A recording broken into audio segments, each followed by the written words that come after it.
Good afternoon. Are you all able to hear me okay? Yes. Yes. Thank you so much. Good afternoon, everyone.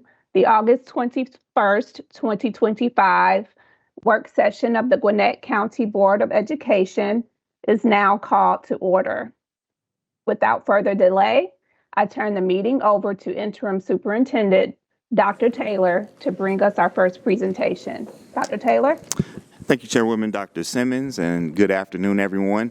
As the first presenters are making their way to the podium, do want to take just a point of privilege to really thank and appreciate the efforts of not only everyone here, but everyone across the district. We have enjoyed a very smooth opening to the school year, and it is such an incredibly difficult and heavy lift. I would have been remiss if I didn't say in a public manner. I just want to thank everybody for their efforts. Hopefully we can continue to ride that positive wave through the rest of the school year. So at this time, I will turn the podium over to Chief Accountability Officer Dr. Jewel Harmon and staff to present the first item on the agenda.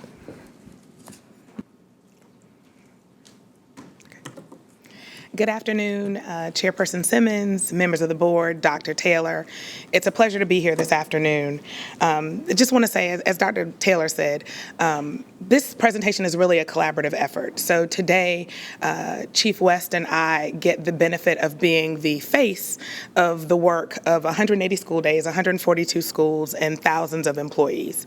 So to that end, Interim Chief Niebel is recovering from some health procedures, and so Chief West is going to cover his slides, but he is available for questions at the time period. So as we start this presentation, I just want to say that this presentation is anchored by the board's core belief that excellence is for everyone, and their core commitment to making data-driven decisions and cultivating a culture of excellence.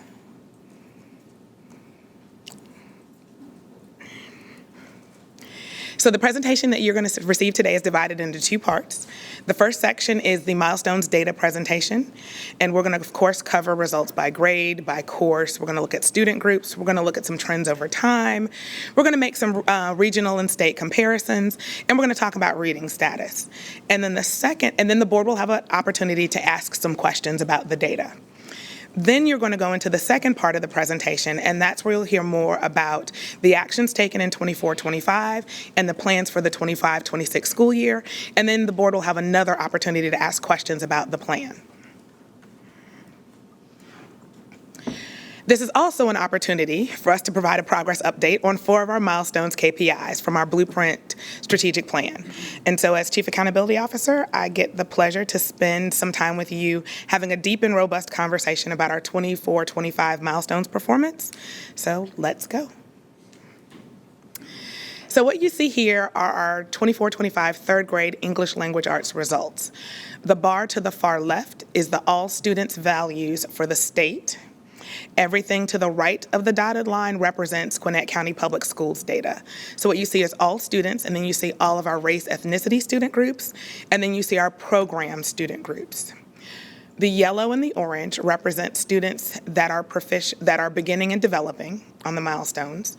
The tealish, kind of slate bluish color represents proficient, and then that blue kind of purple at the top represents distinguished. So I'll give you a second to kind of take that in and consume. And now let's talk for a second about the box to the far right. So what you see there is the all students value, and it's a grade to grade comparison. You have the 24 value there for reference, and then you have the 25 value right under it, which is the combination of the 2 blue bars at the top for the all students value for the district. Now, it's a common kind of statement to make when they look at those 2 values and they see the 42 and the 39, that they say, wow, our third graders are really declining. That actually isn't a truth. While the 39% is lower than the 42%, these are entirely different groups of children. Both sets of groups of students, this is their baseline milestones performance. So for the 24 group, that was the first time they've ever taken an ELA milestones in third grade. They've moved on to 4th grade. 2025, actually they're in 5th grade right now in our seats. The 2025 third graders are now in 4th grade. They are two completely different cohorts of children. So it really isn't appropriate to speak about whether or not the children themselves are progressing, but it's safe to say that we can talk about our performance as a system and what's happening.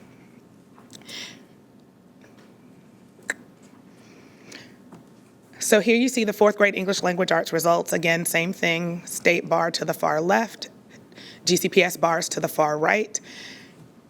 But this time we've added another box to the far right.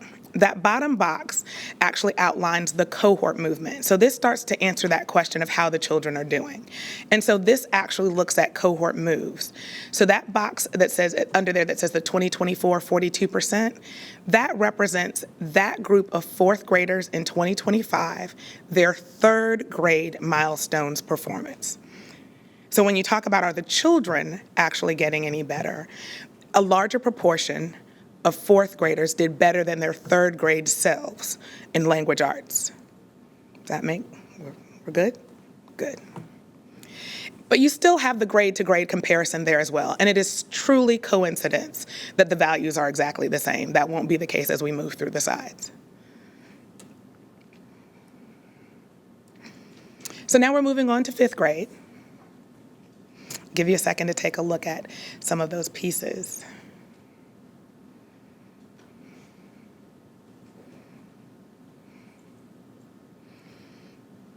And we really want to pay attention, although we make some system decisions about the top box, we really do spend time talking about the cohort movement. And I know that's been the board's consideration of how are our students growing, how are they doing, and you see that movement in that bottom right box. I will give you one other piece of information about the different student groups that you see there. The multilingual box that is there represents the state's designation, so it is served only. It's not monitored. And then we also follow the FERPA guidance of not reporting values for student groups less than 15. So we may come to that at some point in the presentation, and I'll remind you again there, but I just wanted to say it up front.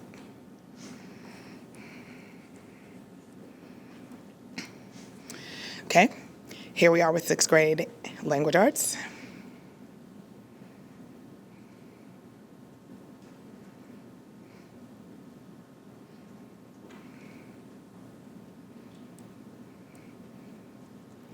Seventh grade language arts.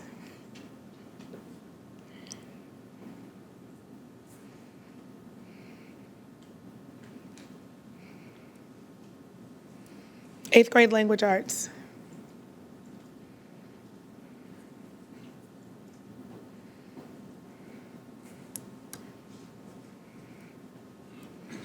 And then our high school end of course milestones, American literature and composition. And this reverts back to that grade to grade comparison because there is no cohort movement example for high school because they only take one assessment in high school. So there's not something that they take in 9th grade and then 10th grade, then 11th grade. They take one English language arts exam at the high school level. Or one milestones exam.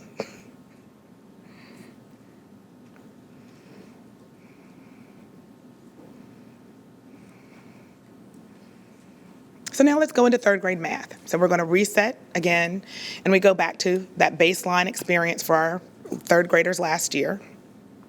And you can see that you see the cohort movement again, you see the grade to grade comparison, 2 completely different groups of students.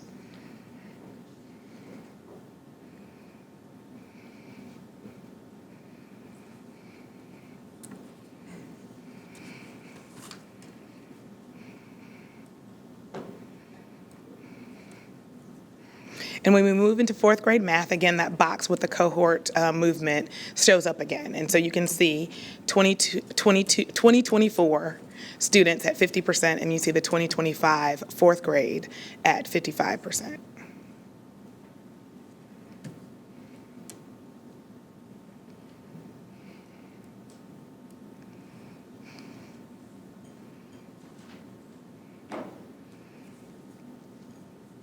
It's our 5th grade math performance.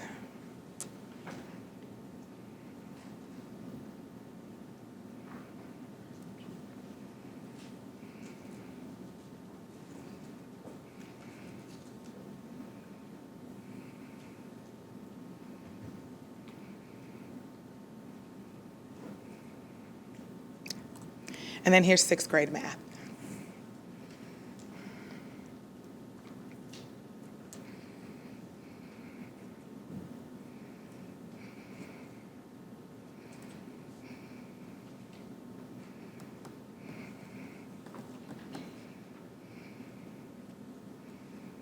Here's our 7th grade math performance, and you see, again, grade to grade and cohort.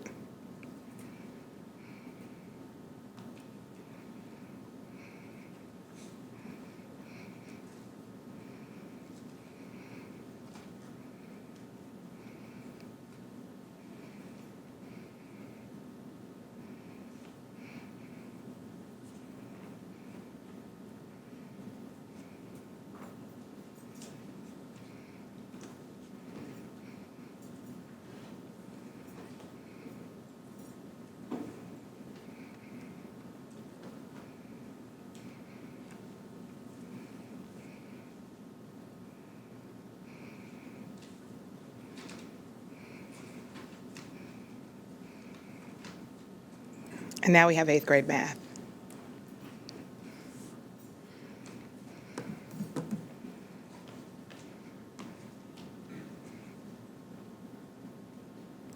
My high school calculus teacher would be proud. She said, "You never talk about data without a pencil or a pen in hand." So I appreciate you all making notes for your questions.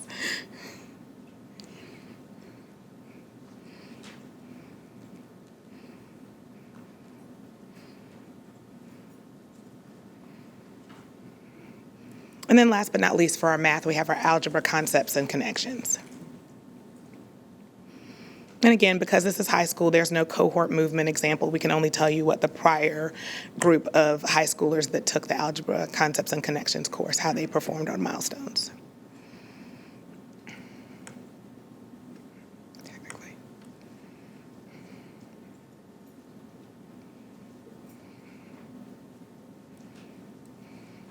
And so now we move into science.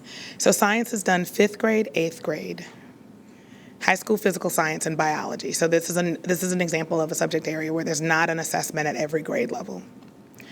And so here's our 5th grade science results. So each of these science course progressions will not have a cohort example. They'll only have a grade to grade comparison.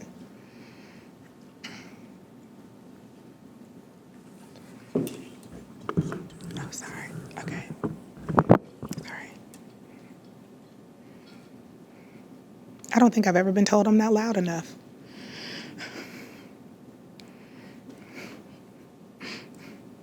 And now you see grade 8. And so grade 8 is one of those areas. Our grade 8 science, our course progression for science at 8th grade is a little bit different than the state. We, in Gwinnett County Public Schools, the majority of our children take high school physical science as their 8th grade science. Part of that reasoning is because we want the opportunity for each of our middle schoolers to leave and launch into high school with a Carnegie unit credit. That's not their only opportunity in the course sequence for middle school, but that's one of the reasons why.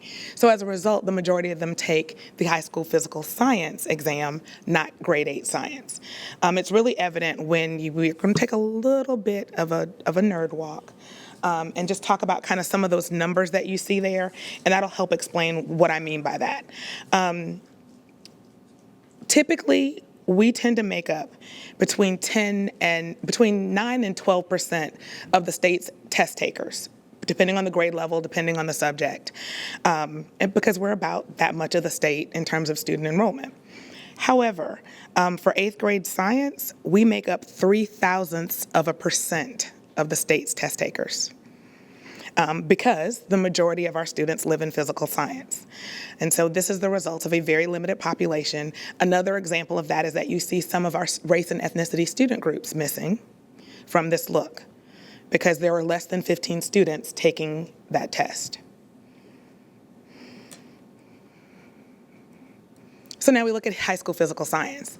And this is the anomaly in the reverse direction. So again, we typically make up between 9 and 12% of the state's test takers. We make up 35% of the physical science scores across the state. And that's because most school districts don't put the majority of their children in there. It tends to be more of an advanced science course progression than an opportunity for all students. So that does make it a little bit different in terms of the exposure and the access to rigor that we're providing for our students.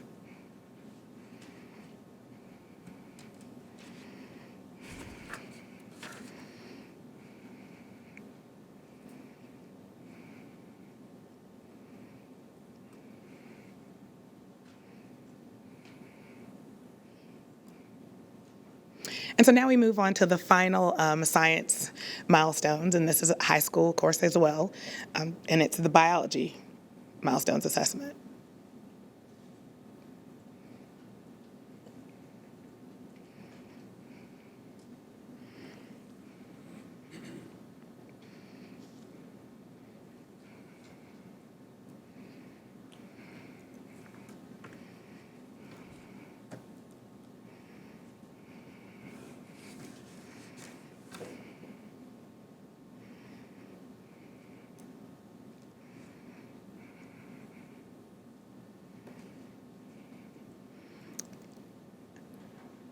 And so last but not least, we're going to move into social studies.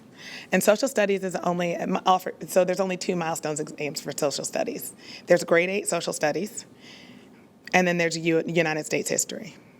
So these are our grade 8 social studies results.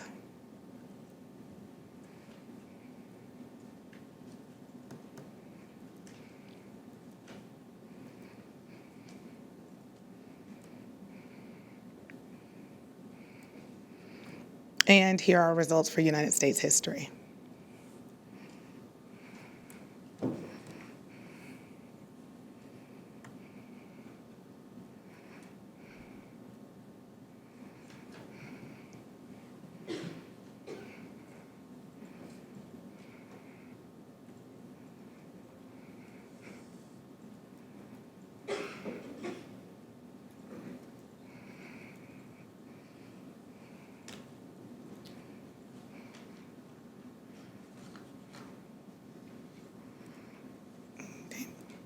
So now that we've seen all of our end of grade and end of course results for all of our student groups, we're going to dig a little bit deeper and look at some trends over time. For the sake of time and the number of possibilities of ways that we could have sliced the data, we selected some critical grades to explore more deeply, and we selected critical student programs to look at. And so you see those on the screen. One of the reasons why we picked programs instead of race ethnicity is that when we develop interventions and we talk about plans, we typically serve our students through programs, even if it's all students, general education, or it's our students with disabilities. Even our students that are receiving free and reduced lunch typically get support through Title I as a program for support. So that's why we're emphasizing program here. But before we jump into that, we're going to explore our first 2 Blueprint Strategic Plan KPIs. And so for reference, you see the prior year, the 24 goal and the actual, and then you also see our current year goal and actual. We're going to start to the left, and that is our equity 2A, and it's student improvement percent beginning on milestones. And that is combined across all milestones assessments and all student groups. So that is a super aggregate measure. And the goal in this is obviously to decrease the percent of students scoring beginning on milestones year over year. And so you see our goal for 2025, and you see our actual. Let's talk about the right side of the slide for just a second. So this one also is a super aggregate goal, and it deals with almost the converse of the prior. It's student achievement percent proficient distinguished on milestones, but again, a combination of all milestones assessments across all grade levels, all student groups, all tests. And so you see our goal here and our actual, and this one is again the opposite. So we want to see increases in this movement over time. And so while we didn't hit either of those goals, they are moving in the right direction. Not at a pace necessarily that we may like or expect, but we are moving there slowly but steady.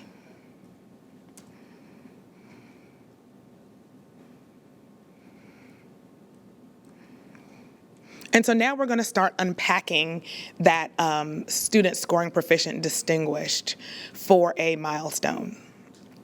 For a KPI milestone. And so here you see all students, and we're starting to break it out by student program. So you have the Gwinnett line that represents all students. So that's that super aggregate there. And so if you were to see a dot to the far right by the word Gwinnett, it would say 48.3% because it matches exactly what we'd have on the previous slide for that super aggregate for all students across all tests. But you also see that for free and reduced lunch, gifted, special education, and our multilingual learners. But remember, even though it's disaggregated by student program, it's still all grade levels, all milestones assessments. But we're going to go deeper. So now we're going to unpack it a little bit more. And this time we're pulling out just ELA. So this is ELA across all grades, but it shows your student programs again. So you see gifted, you see our all students, the Gwinnett line, you see your free and reduced lunch students, special education, and multilingual. Whenever we're looking at graphs like this, I always remind who I'm talking to about the data to pay attention to the shape of the line and the movement of the line. And so because what we're looking for obviously are increases in proficiency. So we want to see things like the movement between 23 and 24 for our free and reduced lunch students. That's an example of a move that's up. And when you talk about whether or not a particular student program or group is making a move, you think about it in terms of, is that line moving at a slope? So I'm going to throw in a math word, at a slope that is higher than the others, because that's where you see that rate of increase, and that's how you get to gap closure.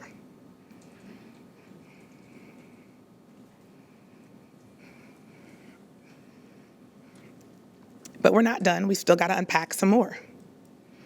So now we've broken down that ELA again into just grade 3.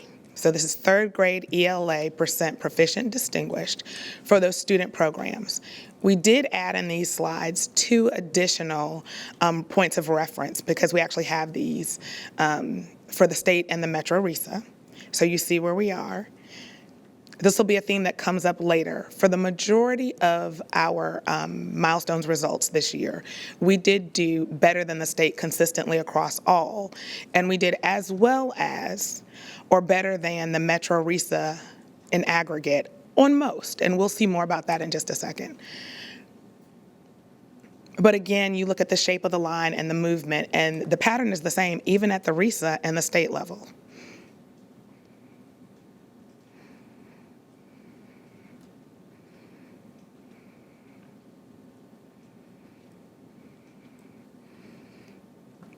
So now we're going to move to grade 5. So this is that 5th grade movement over time for those student program groups.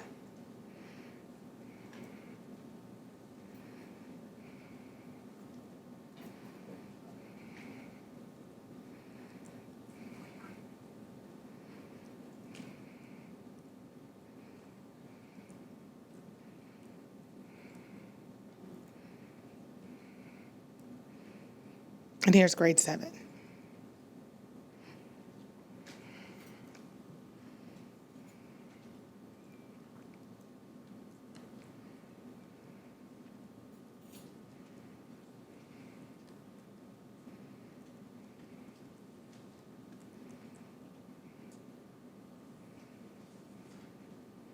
And then closing out our look for English language arts is our high school American Lit and composition.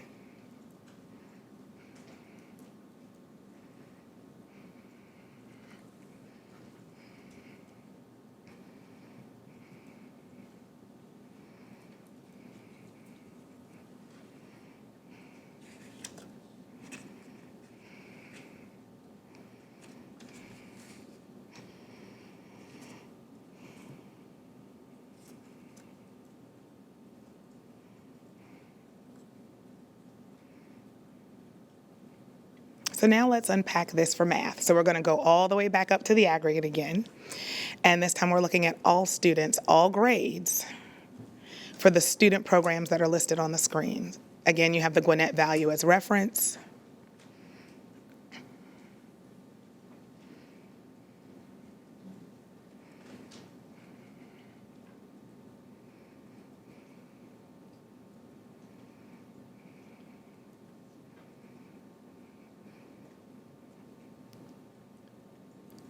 But of course, just because we've shifted to look at math, we still need to unpack that a little bit more. So we're going to go down a grade level and look at just our third grade students and their math performance across those student programs.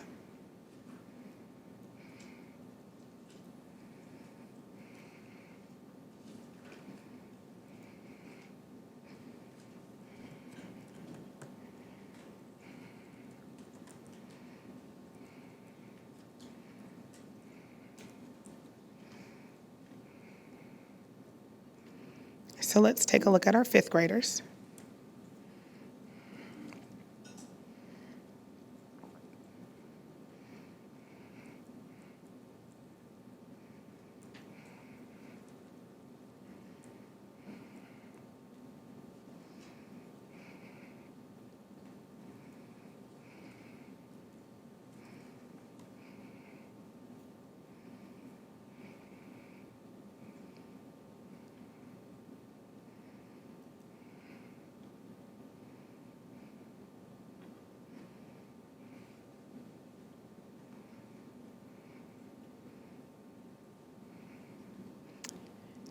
And our seventh graders.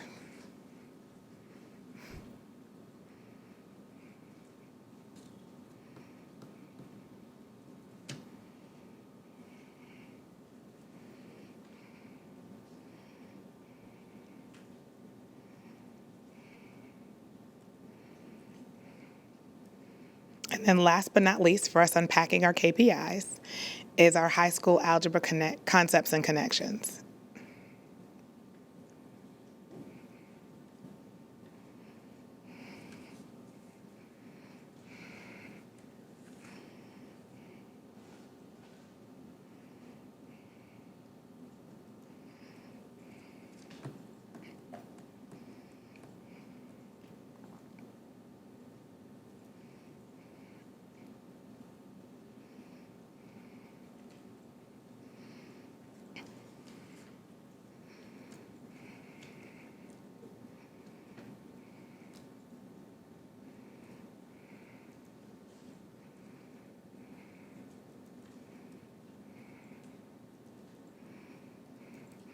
And so before we move into unpacking our reading status results for the 24-25 school year, I want to talk a little bit about ELA milestones and reading status. It's a common misconception and a mistake that's often made that people will want to pull the proficiency rate, so proficient distinguished percentages on our language arts results and milestones and say that that's our reading proficiency or our reading status. It's actually separate, and that's per the state. So while reading status and that Lexile score is calculated from our English language arts milestones results, the percent proficient distinguished on ELA at any grade level is not a one-to-one of the percent proficient or reading at or above grade level on reading status per the state. And so it's just a matter of kind of what questions, what text are included in that Lexile calculation compared to all of the questions that a student is asked on the milestones assessment. The state actually has a deep kind of writing about that that's available to the public and parents, but I just kind of wanted to go there a little bit before we went into reading status because the results are different. I will say that next year, this time when we have this conversation, it will also be different because the state has updated our language arts standards. So we will experience something similar to what we experienced last year with math, where we had to wait a little bit later in the fall when we got our milestones results. During the 25-26 school year discussion, it'll probably be a little bit later in the year. So we'll get language arts, we'll get math early and language arts late next school year because the state will engage in standard setting and all of those pieces around the new ELA standards that the students will be assessed on at the end of this school year. And so here's our reading status for the 24-25 school year by grade level. And as you can see, the percentage of students reading at or above grade level per the state's Lexile calculation is much different than our percentage of proficient distinguished in ELA across grade levels.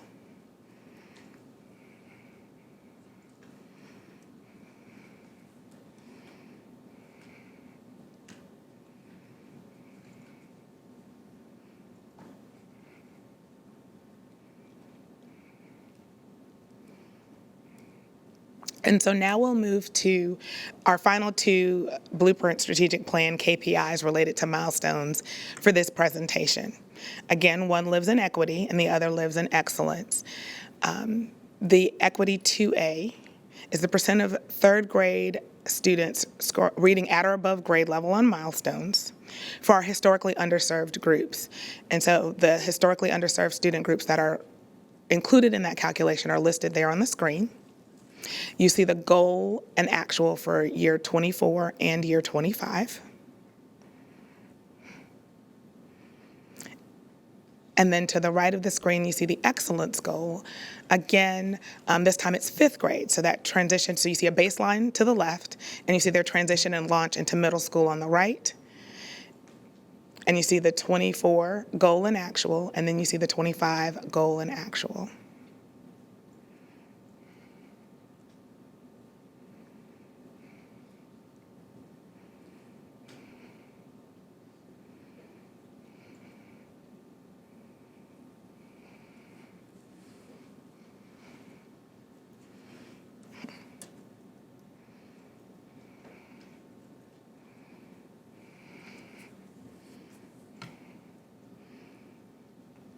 So I will say that we did not make our KPI goal for either the equity or excellence indicator. However, I will say that these are different groups of children that we're monitoring as we try to achieve these goals as well. So it's not like we're looking at third graders year over year, not third as they move to fourth and gain reading access. So just wanted to point that out. Jeez, I'm sweating. And so here you see the 2025 reading status by student group for those grade levels. And we pull these because these match what the public would see available on the Georgia DOE Insights website, and the state does not report for students in poverty or gifted. So that's why those student groups are missing.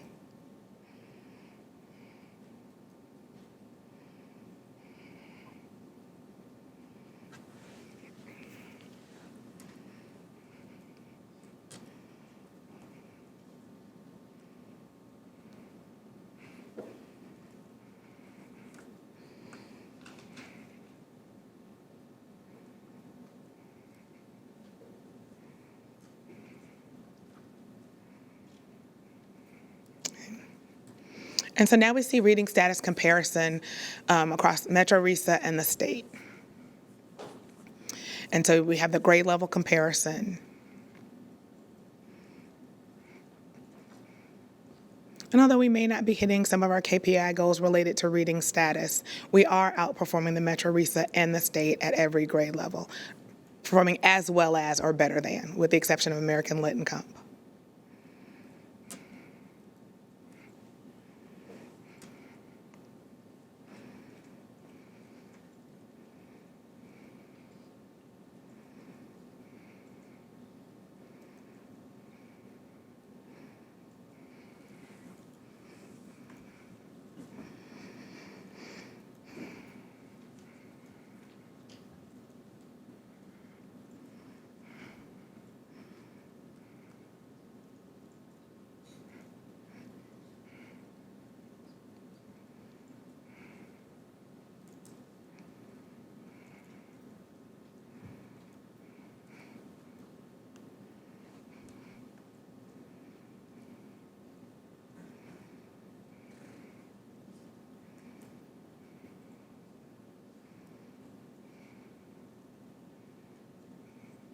Okay.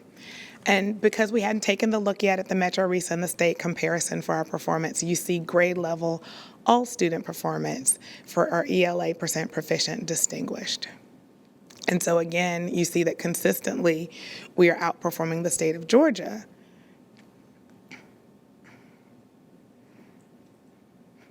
And the Metro RESA with the exception of American Lit and Comp.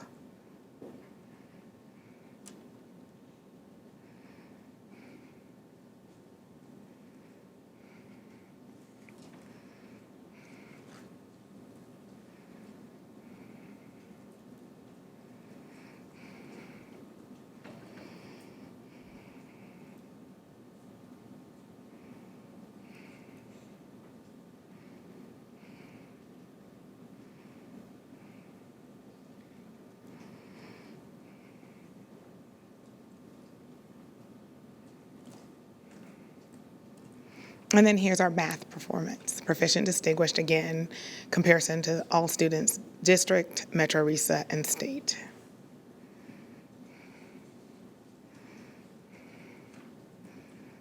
And I would say that the overarching theme for those 3 slides is that although our rates of proficiency may not be at the levels that we would desire, we are continuing to outpace the state in the RESA.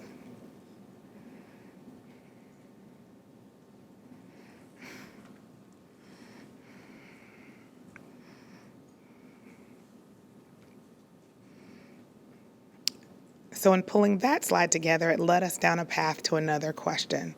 So how well have we been doing over time? So this slide goes grade by grade, just all students, and looks at the performance from the beginning and introduction of milestones assessments through the current, most recent administration.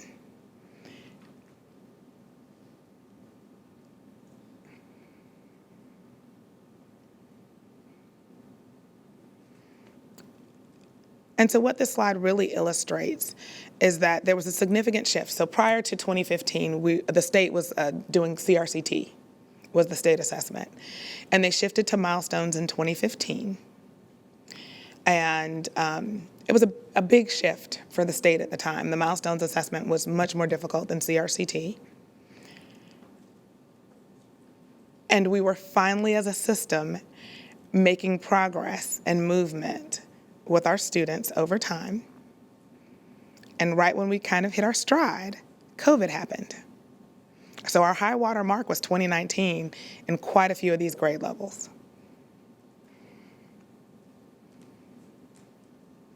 Getting students back acclimated to school, getting adults back acclimated to in-person instruction after making the huge shift to virtual instruction. And finding our pace, not just back to pre-COVID levels of excellence, but really trying to outpace our prior selves.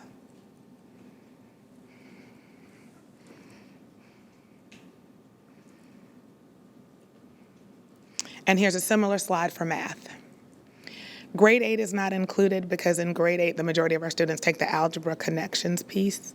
And the high school course for algebra has had several different patterns and whims over that 10-year span.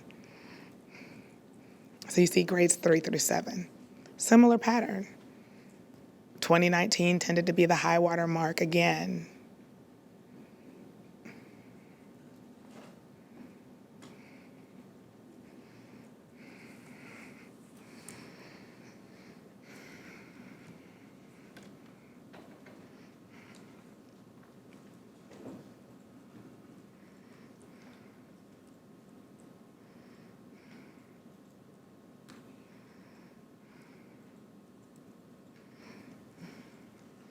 And so here's just an opportunity to unpack the Metro RESA kind of comparison that we did prior a little bit more. And so although there are 12 school districts in the Metro RESA, we highlighted the largest districts in the Metro RESA and the approximate number of students tested when we look across those particular grade levels we highlighted earlier in ELA and math. And so what you see is their percent proficient distinguished for all students, as well as ours in the state of Georgia.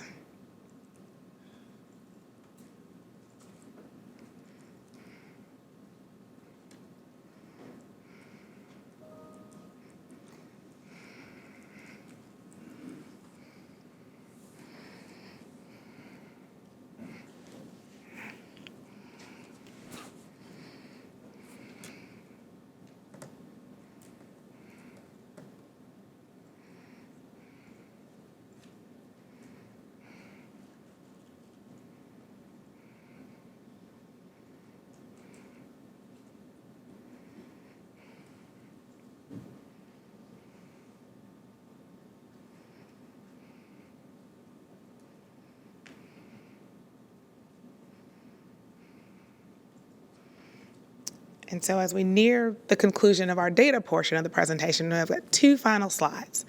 And this one is going to take you back in time just a little bit. So typically in February or March, we talk to you about our universal screener, which is iReady. And we talk about the projected proficiency on milestones that's getting ready to be taken in late April.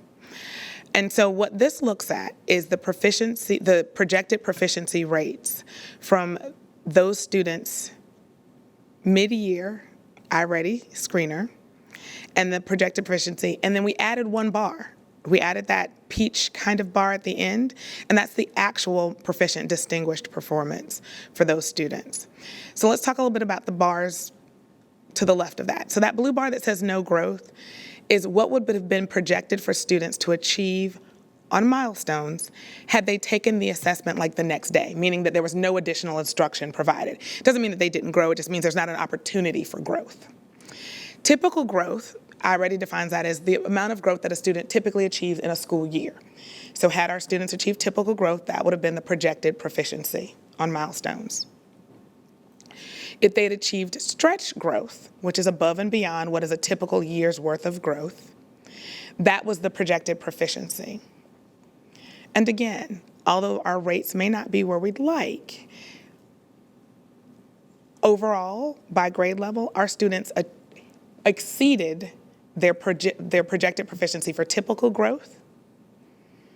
Some even hit the stretch growth projected proficiency. And so I will say, this is where I take a little bit of a nerd walk when we talk about projections and making predictions. And this is the only time you'll probably ever hear someone who does stats say this, is that education is the only place where you want to actually have a projection fail. So typically when you run a predictive model, it is evaluated on its fit and goodness by how accurate the prediction is, because you want the prediction to be true. I would say that no matter what our predicted performance would be, our goal is always to maximize that and break the prediction. And so when we make that, it's not that we are celebrating the achievement of this. It's huge to achieve stretch growth. iReady says it's hard to do. But we always want to be better than that, so we always encourage breaking that prediction. So it's not that the model for iReady was bad, it's that the 180 days actually matter and the work being done there is significant. And so here's the same thing for math.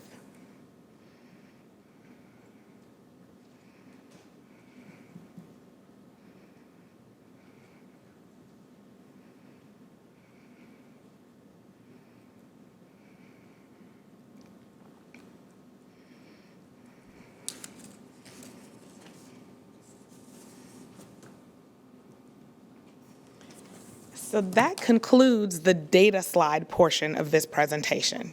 And as promised, we're going to take a little bit of a break, meaning that I'm going to stop talking until you ask questions and we'll have a conversation.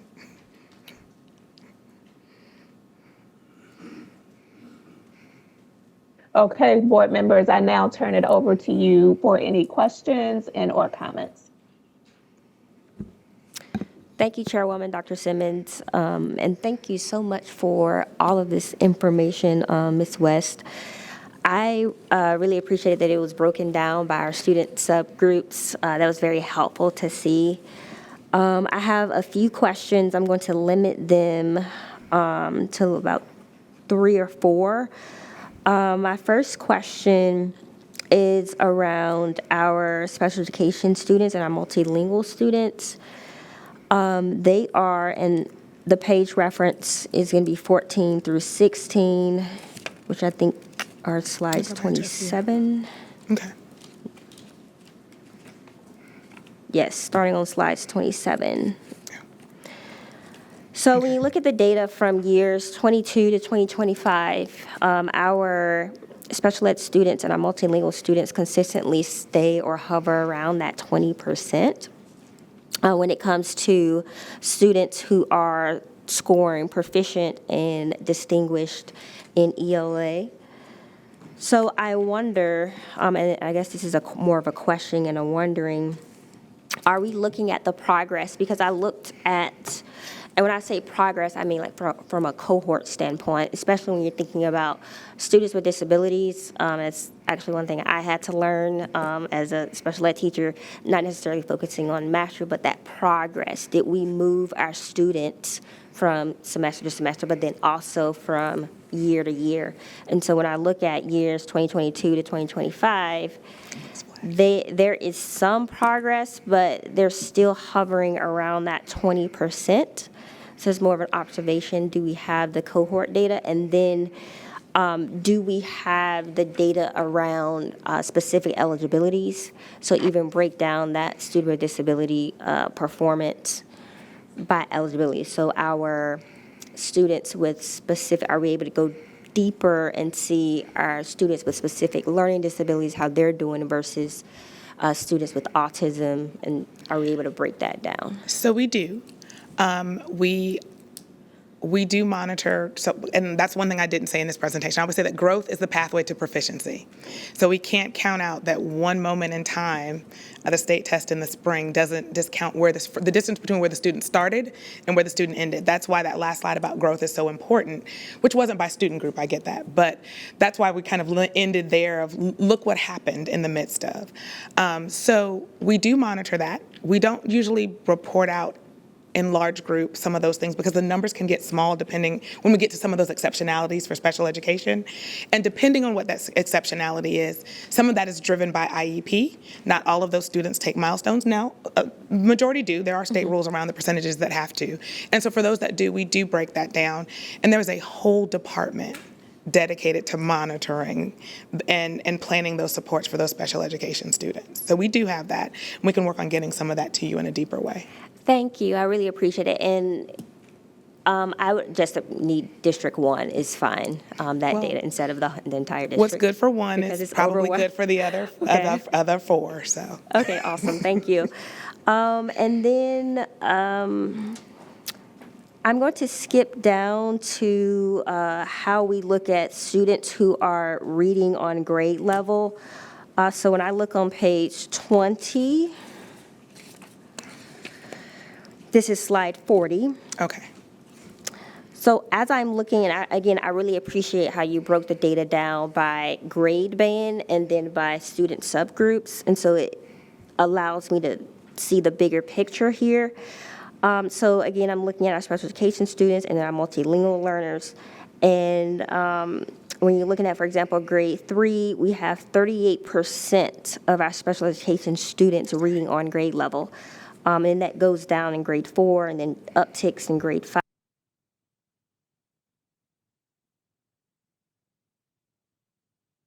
Of our students are reading on grade level. My apologies, the mic went out. So I guess my question here is, when we look at reading on grade level, particularly with our multilingual learners, how do we define reading on grade level? Are we defining it looking at reading on grade level in English or home language, or how are we defining reading on grade level? So first I want to say, if we say we, it has to be a royal we, because the state defines it. So we don't define, the state does. And they define it using, so it's English, because it's from the milestones questions that the students encounter. So they only take it in English. And they have a company that they utilize to calculate the Lexile score of certain questions on the English language arts milestones that they use to calculate a Lexile. And then they set a cut score for if students are able to read at that level or above those questions successfully, then they're considered reading at or above grade level. Okay. And that's the band. So that's how that happens. And we can get you more information to go deeper into how they do that, but we don't define it at a district level. This is straight reported from what the state says. So. Okay, perfect. Thank you. And then I have three more questions, starting on page 22 through 23. When we're looking at how our students from English language arts, looking at the proficient and distinguished for the past 10 years, so 2015 to 2025, and we have the English language arts data as well as the math data. So when we're looking at, I know you mentioned something around obviously the pandemic, right? There's no data. And then you look at the data for 2025, and I didn't quite catch a comment you made around, is the goal to get back to the pre-COVID numbers? Because, for example, I see in ELA, grade 3, at 2019, we were at 50% of our students getting proficient and distinguished. And then at 2025, we're at 39% of our English language arts at proficient and distinguished. Well, I think it's always something where we say we want to be back to when we were better. is something that's said. And we may want to get back to our pre-COVID days, because those were higher proficiency rates. They are. I would say that, though, the race is always against ourselves. We may compare ourselves to other large districts across the nation. We may compare ourselves to the Metro RESA in the state. But the race is always against ourselves. So once we have outpaced the state, which we did this year on a lot of our milestones results, is that where we want to stay? And so I'd say the goal is that we want to continue to move forward and above and beyond. But one of the pathways to that, so just like we think about growth for our students, is growth for the district. So in order for us to get back to 50% proficient distinguished in third grade language arts, we've got to get from 39 to 50. Then we can talk about getting from 50 beyond. It's not that we're going to sit at 50 and say, we finally made it back to where we were, we're excited. No, that's not the response. So that's not the intention. We want to beat our prior selves wherever we land. So one day when we get to 75 or 80% proficient distinguished, and we were there in the CRCT days, we still want to hit 90. We still want to hit 95. We still want to hit 99. And as a statistician by trade, it's going to be almost impossible and very difficult, but we're going to push for the 100. Okay. So with respect for voice equity and knowing that there are still 4 more voices that need to be heard, I will encourage each of you, when I push back a little bit on your time, to just send those questions to Lisa. And so we can make sure that we address them. Is that okay? Yes. Thank you. Perfect. Thank you. So who's next?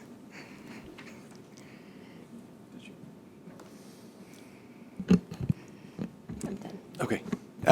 Hey, thanks for the great and in-depth presentation. I guess on some of those early slides, my question, Dr. Harmon, to you would be, where do you see the real gaps, and what do we need to do to address those? I do want to talk some about the COVID slides. I thought those were insightful, and I have some questions around that. But early on, I mean, you know, you can look at, and I have some questions around the grade level reading and math. It seems like, for instance, there's a big dip in 6th grade. What happens in 6th grade that creates that dip? I mean, when I first saw that, the multilingual stood out, and I was thinking, you know, did we just have an influx of kids that year? And then I looked across and saw where it's a 6th grade thing, it seems like, right? So that's, you know, but I want to know how, when we start comparing, we start looking at how we compare, what stands out to you as the statistician where we really need to focus our efforts? So that's an unfair question, but I will do my best to answer that in a very respectful way. But first, let's talk about 6th grade. So COVID has had us fooled for a few years, because prior to COVID, middle school was always one of those places where that first intersection into middle school, if you go back and look at historical data for any school district, any school, transitioning from elementary school to middle school was just difficult. It is a huge shift for our students. And it doesn't matter if you make that shift from 6th to 7th. So if 6th grade is in elementary school, then you see it in the data in 7th grade. It's about making that move from elementary school to middle, just in general. Lots of things shift for them. You go from having maybe 1 or 2 teachers to having 6. You go from just this little collection of community students that you've known to possibly, especially in our district, having 2 or 3 schools combined together. All of those things converge, social, emotional, biologically. So think about what a 6th grader is going through just in human physiology, on top of the academic shifts and standards that are different for middle school than they are in elementary. So all of that kind of converges together on top of what the state standards require that they must master in terms of those skills as well. So it's all of that combined that kind of explains that. And then throw in, for the past few years when I've stood up here and we've talked about it, I've said, at some point, middle school for the past few years has been the anomaly. They've done well. They've outperformed typically elementary and high school. And that hasn't been the case. And when you look at historical data for school districts, usually middle school is the dip. But it's because those middle schoolers had the benefit of getting a cohort of children for several years that had traditional experiences of elementary foundation all the way through, and they got those first primary years in school before we went into virtual. So they may have missed grades 4 and 5 and then picked up 6, 7, 8 back in person. Whereas now we're starting to see that cohort come through that was in those weird virtual spaces during COVID. So that instruction in those critical years is also an impact on what you see now. So we're really transitioning back into a more typical look at what middle school performance typically is. Now, that's not excusing anything we're saying, but that's just the explanation of kind of what you'll see. And I think we'll see it again next year. That group will move to 7th grade. And then you'll see a 5th grade group kind of pick up the same pattern. But that is typical kind of across the nation with middle school and what you see. So there's that. Statistically, what can we do? I say it's the race against self. Like, we always want to compare against others, but you always want to be better than yourself. That's the only goal you can do, especially when we're looking at state performance and it's not where we desire it to be. We can't say that the state is the goal. So we've got to say that we want to be better than ourselves right now. And So going back to some of those early slides when you had the top box on the right and the lower box. So the top box is that group of kids each year. yep. What we want to see is that performance group, which by and large, the lower box tended to be better numbers. We saw greater growth. Well, and so By we and do. large, I mean, not 100%. So this is always, we tend to always want to talk about proficient distinguished as if it's one box of things and one box of children. We will always want to look at it. The disaggregation matters because a child doesn't magically grow from one year being beginning and then pop into proficiency the next school year or even by the end of the year. They typically are going to grow in a progression. So they may be in beginning for a year, maybe 2. Then they move into developing as they grow and beat their personal selves. And then eventually over time, they move into proficiency. And then hopefully some of them will move into being in that distinguished category. I think our work every 180 days is just trying to accelerate that movement. But it doesn't happen, like it's not going to happen for anyone to move from beginning and then pop into distinguished in 180 days. That doesn't happen. But we want to monitor that movement and see those proficiencies and that growth move over time, move up. And so we always want to see reductions in orange, even if that might mean for a brief moment increases in yellow, because that means at least they're growing into a better rate of knowing more and being able to demonstrate more. And then seeing that growth of yellow move into the slate blue, teal green space. So that's what we try to monitor. We want to grow. Okay. Every student, every day. So that's a good segue. So if we want to grow, we want to accelerate growth, how do you explain 7th and 8th grade math? Most dramatically illustrated in the iReady slides, but I saw it earlier in those slides and had a question there before you got to iReady. So what happened there? Can we explain it? And how do we then extrapolate that across other, or can we? So I will say that that was the math. Remember, so the year before, math standards changed, and we got into a pathway. Teaching and learning, PD, support for schools, SIO. That's why the second half of this presentation is about what they did and then the plan for this year. But that's how. We lean in. We support our schools. We support the instruction, instructional resources and materials. A teaching and learning department that provides PD and instructional pacing and supports, school improvement and operations. It's a team effort. We in the midst of this presentation, we debated, okay, so are we going to bring in HR and they can talk about how they support in ways with staffing and supports? It's all of it. It's all of it.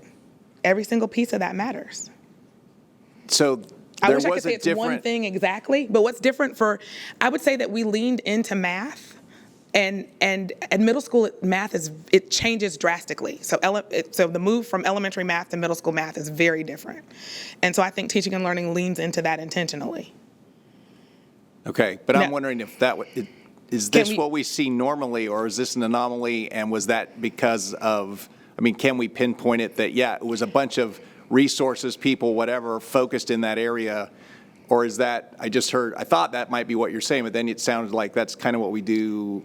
So it's not It's not just one thing ever, and it's difficult to say that it's this one silver bullet that moved this needle. I will say that teaching and learning, whenever the state changes standards, they are intentional about leaning in to support schools with that change. And so that is one thing that happened. Which brings us back to that change next year on, was it ELA now that they're? Yep. So Yeah. that's why I said, that's why that slide was kind of thrown in there. So just know we're going to see something different next fall again and some supports that are different. And you'll hear Right. more about that in a second. And so I have to make the same plug that I made with Board Member Stone with you. So Mr. Knudsen, I've got to move to Mr. Gasper if that's okay. Last point, you can get back to me on this, I'll just Okay. put it out there. I want to know if we've done, you can answer this with yes or no, have we done a deep dive into the student groups that stayed out longer and how, because I think there's a critical dynamic in terms of the personal choice to do something, and then, which we gave the option, but then are we being held accountable for something that we had no control over? Yes, yes, and yes. Right, so I'm going to want more information, however it is best to come back to us. I think it's critical as we look at those, that graph before and after is huge, and I really think it's important that we understand that in a disaggregated way in terms of kids who stayed in school, kids who went home, and what that looks like so that we truly can figure out how we move forward. So thanks. Gotcha. Thank you. Yeah, thank you for this information. I'm actually not going to take up too much time because I'm going to piggyback on Mr. Knudsen's last comment because I was going to go there.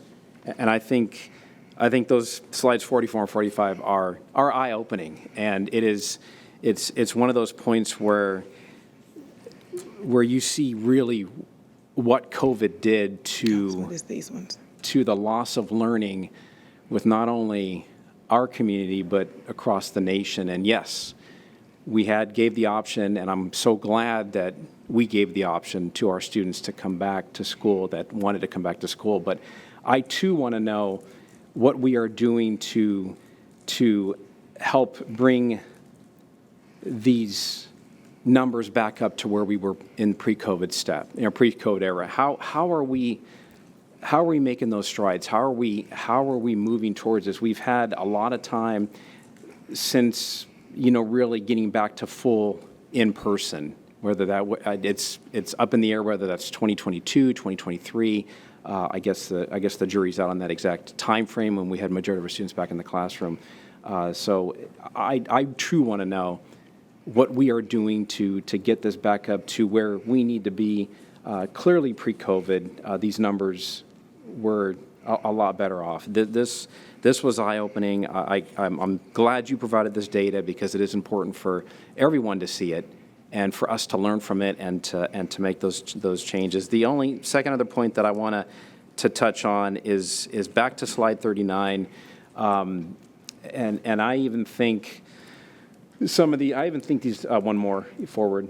No, This one? No, sorry. it's the grade 3, grade 5 reading percentages. Oh, this one. Yes. Sorry. Yeah, it's slide 39 on ours. Yeah, sorry. That's what you're looking Seeing 6 out of 10 third graders reading or hitting our KPI goals, and then 7 out of 10 fifth graders. I think these numbers are actually even lower. I think it's so critical that we really work hard and even harder to make sure that our students, that more of our students are reading at their grade levels. It is, being in the workforce, being in the corporate space, like myself, it is, and several other board members are. It is. I can't tell you how important it is for people to be able to be literate and to understand and to read and write, our language, our English language, when they're out in the world, and we need to prepare our students to be to that point. So we have to work harder on this. I think it's critically important that we are working towards that. I'm not going to put you on the spot to say what we're doing at this point, but I want to task everyone that's here to do that and to move forward in the right direction. But you'll hear more about it in just a few minutes. So that's the whole second portion of the okay. presentation. That was really how I was going. The other questions were answered, so I yield back. Thank you. Dr. Therese? Thank you so much for this presentation. I really appreciate the disaggregated data. So I want to say that from just the way you shared, in particular the COVID data, where we see the longitudinal information from 2015 to 2025. I have a few observations, and one is I'm really pleased that you said that the goal is not Georgia. Georgia, according to Annie E. Casey Foundation, is number 39, state number 39 of education systems in all of the United States. So that's very low, and not having us to try to beat the state isn't really the goal, but really focusing on how do we continue to make progress is important. So I do appreciate you having that stretch goal and being really conscious around going above and beyond the state.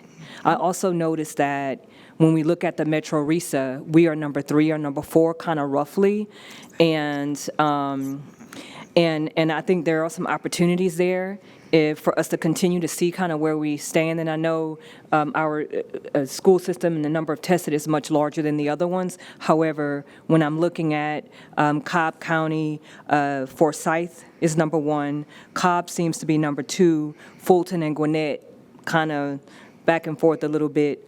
So I just wanted to make that observation because I think it's just also important to kind of understand the landscape of the data in which we are working with. And the other question, so now I have a question related to the data, also in the same vein around the population. And so my question is, when we look at the data from 2025, from 2015 to 2025, my wondering is, the population shift. And I know we've had presentations around our population and the shift. And so it's really important, I think, when we talk about the numbers and how the data is shifting, we also have to understand that GCPS in 2015 was a very different GCPS than in 2025. And there's a population shift, and in particular, some of the population shift included children, multilingual learners. And then when you look at the percentage around increase or decrease in that, I think you have to also consider the population shift. So the numbers might not be as dire as we see because there has been a shift, and then with the growth of population, there's strategy and other things that need to be addressed that maybe we had some gaps there. I'm kicking myself because the slides were in the presentation and I pulled them out for sake of time. Sorry, we'll get them to you. Now, I know you knew I was going to ask that question. I know, but we even with the extra time, we have to pick and we could go. I understand. Yeah, but we will make sure. Yes, and you are correct. We saw that in looking at some of that data, so we'll make sure we get that, and even if we add it as an appendix, but maybe before Lisa posts it to the web, we can try to get some of that. Okay, I think it's an important data point. I think it's important for us to see that it tells a story again. I love data and how it tells the story. The other thing is my questioning around the data and the intersectionality. So very similar to this population sort of question, we have multilingual learners, special education, and we have Hispanic students. So also wonder, did you look at the data around the intersectionality related to these groups and where maybe they meet? We clearly see that special education is the lowest performing. Then we have the multilingual learner population. Then we have the Black students, the Hispanic students, the Black students, and then American Indian. So I'm wondering, did you all look at the data around the intersectional? We did look at that some more, and we primarily focused on the multilingual intersection there and kind of unpacking that student group with some other demographics. And it's part of something that we're developing as we think about next month's presentation, but we can get some more of that to you as well. Okay. And we can make note of that for September's work. American literature. I'm wondering what is going on. What's the story around the sort of low performance around that at every level? I just think that was curious. It's high school.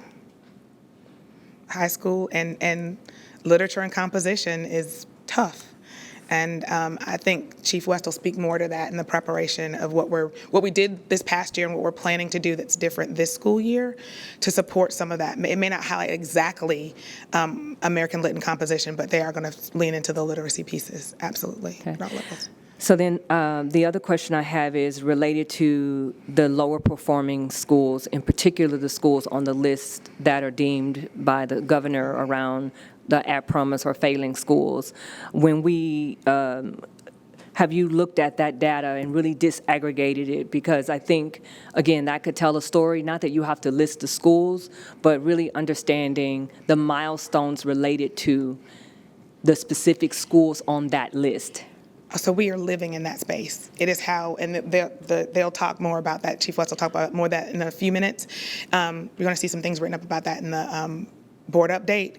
But we've redesigned even our support plans for this year around lifting those schools up.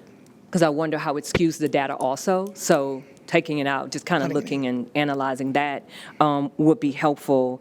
And looking at if we have a pattern around these lower performing schools, is there a particular school that we see that consistently isn't performing? And if so, what are the targeted interventions around addressing those specific needs at a local school level?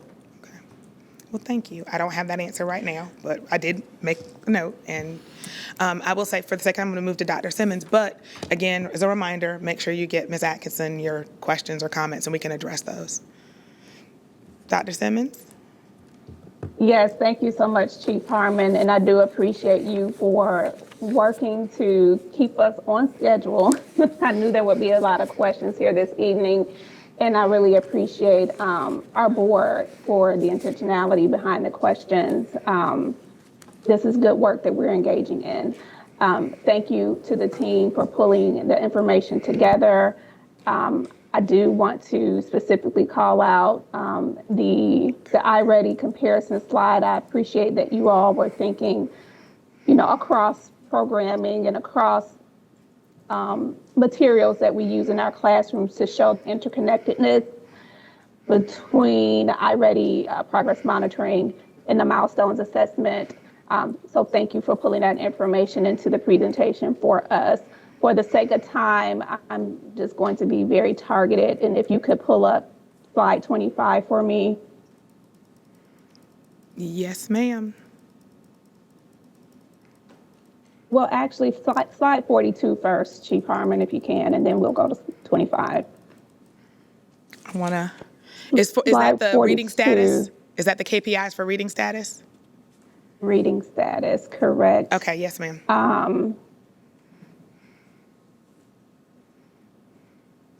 Maybe this is, one of the things that I wanted to know, I'll just start, just high level in saying that, unfortunately, I'm not surprised at some of the data points that my fellow board members have called out today that are concerning. In part, I've been concerned around reading performance for quite some time now, which I have shared since I've been on the board, just keeping a close eye on our reading performance. And in part, is essentially one of the reasons why, I felt the need to move in a new direction with our leadership in terms of wanting to make sure that we are working toward improving our reading achievement for our grade 3 students is something that has been concerning for me for quite some time. As many know or may not know, grade 3 performance in reading is a key indicator of graduating. It is a predictor for graduation. And so with us taking a look at our grade 3 performance and seeing that we have quite a bit of stagnant performance there, one of the things that I'm really looking forward to as we continue to think through, what's important for us as we move forward and putting together a candidate profile, it's going to be really important for me in particular that we have someone leading us that is very much focused on reading achievement and especially in the early years, K through 2 and third grade, because again, it is a predictor of success and a predictor of graduation. And to access math, to access science and social studies, kids have got to know how to read and to be able to comprehend the text. So I just wanted to highlight that I appreciate the data that's been presented in the many ways that you presented it today. Not very surprised. The concern remains. And I believe that we are headed in the right path of wanting to make sure that we continue to strategize, that the district, we're going to continue to ask the questions and get clarity on how the district is strategizing to fill some of the gaps that have been put on display today. I want to just acknowledge the hard work that our teachers are putting in from day to day, month to month. We did see some highlights as well, I think in particular around math. We saw some highlights there. I think as Steve Knudsen was speaking, I took a look at our blueprint for the future, and I think last year it was noted that we did acquire some math materials that were put into classrooms, and that may be one of the reasons why we did see some growth in areas in math. But I do want to elevate this idea of how will the district determine return on investment, right? How is the district identifying, if programming is effective or not, to determine if we should continue to invest in particular programs, particular material sets, particular professional learning or not. There are a lot of things that we're putting into place in our classrooms, a lot of resources. I'm really pushing for the district to start to really think about how we can determine what's working and what's not working so we can pivot to make sure our students are in fact reaching their full potential. With that, I know we're on a time crunch, so I'm going to pause there, Chief Harmon, and turn it back over to you. Thank you so much. And I'm going to turn it over to Chief West.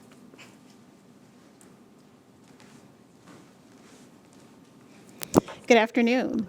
I wanted to thank Dr. Harmon and her team for the comprehensive data summaries and the opportunity for us to hear or have a deeper look at our current and past performance.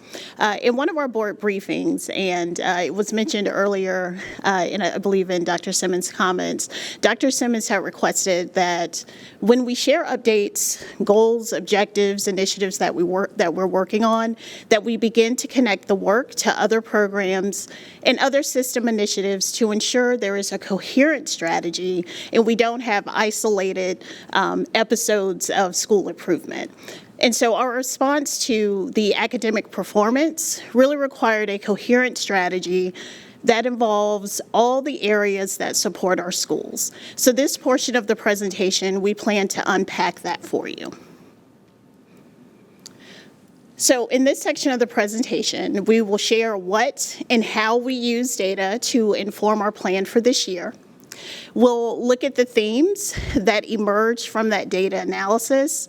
Then we'll unpack a few strategies that were implemented in this school year, the results of those strategies, and what improvements we have made for this current school year. So this summer, we had a team from all divisions in the organization spend time analyzing our data and participating in a root cause analysis process. We reviewed academic, behavioral, attendance, staffing, financial, and implementation data to really discuss and explore root causes for academic underperformance as we plan strategies for learning improvement. So we will share in the following slides, we'll share the themes that emerged, and then for each theme, we'll reflect on what we focused on last year and the impact of those efforts. I will also, again, unpack and highlight the strategies for this school year.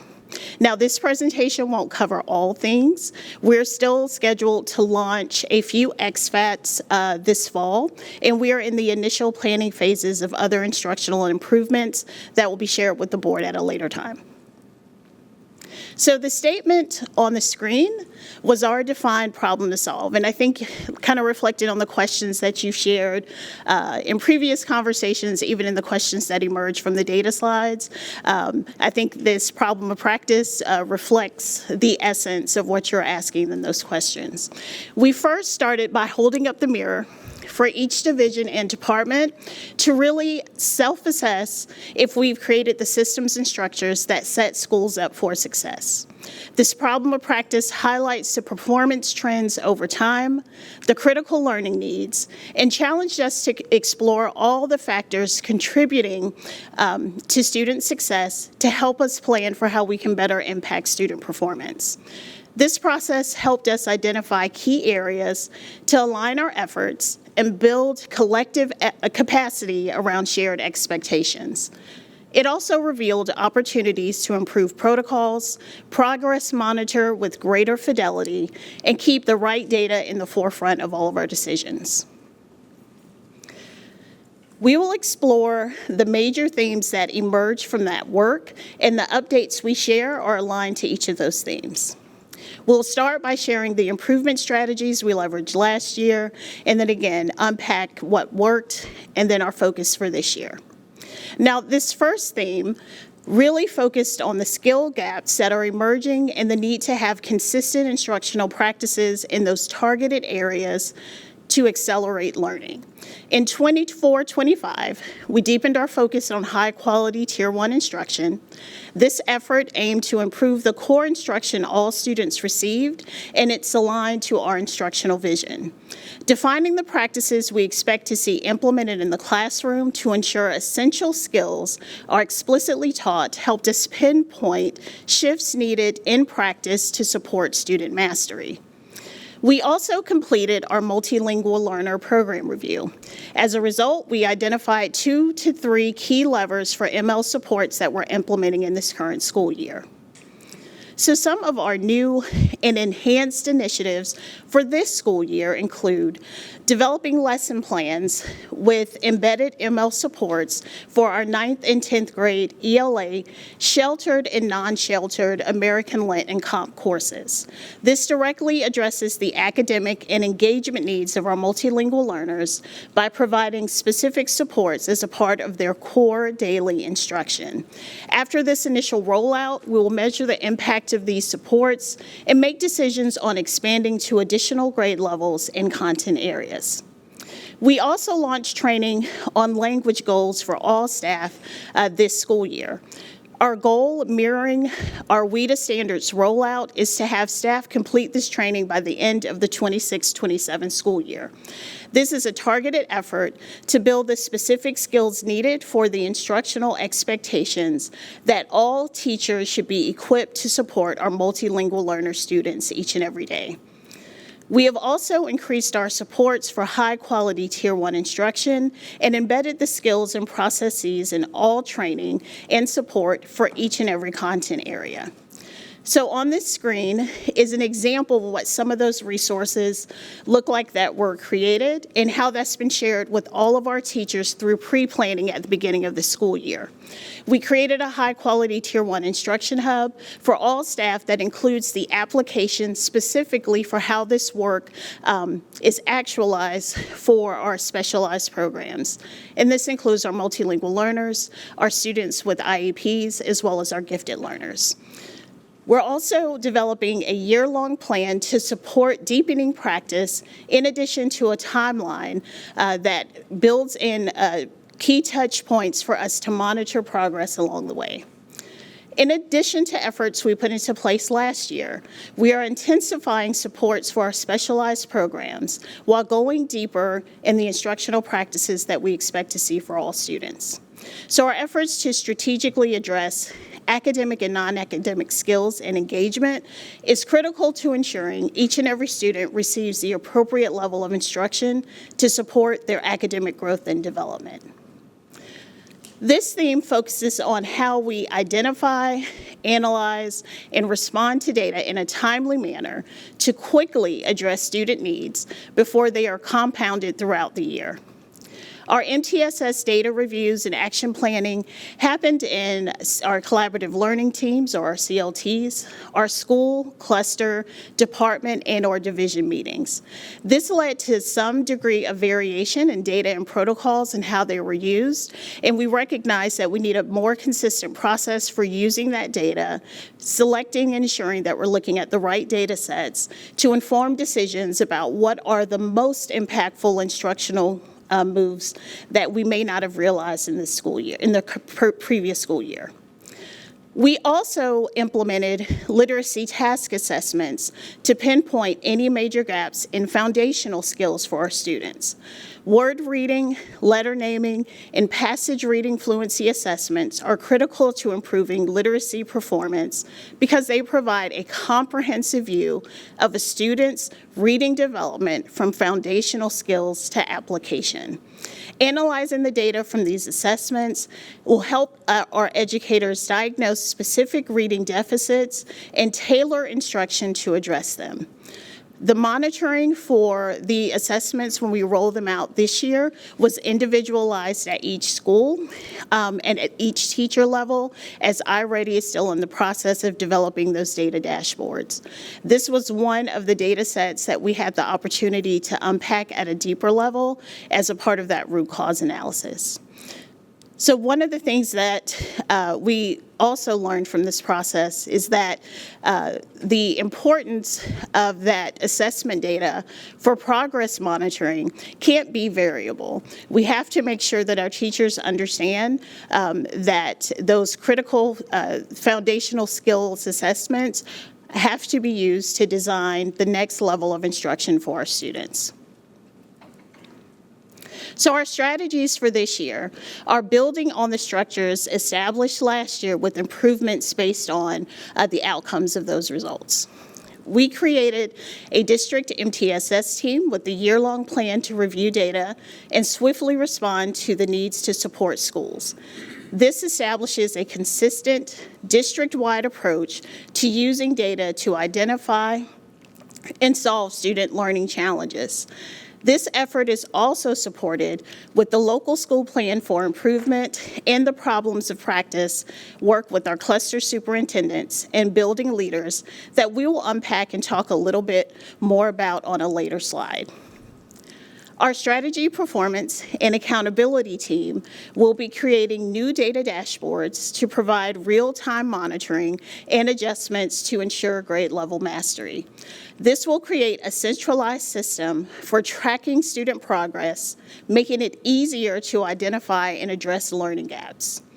Also this school year, our SPA team will be leading the school-based data reviews and designing protocols to support appropriate data analysis and planning.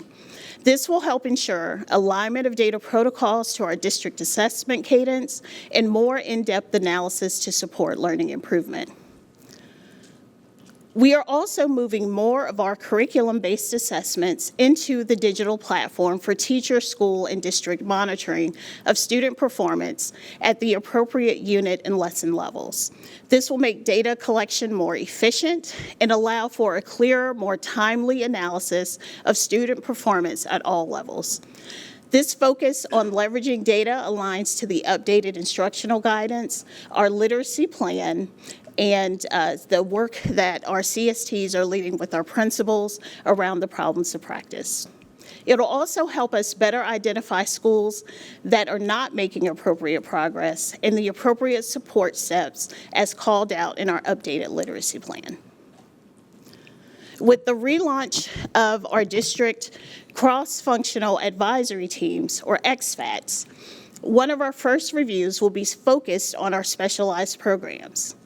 We recognize that the strategies implemented were not effective in raising student achievement at the rates we had hoped.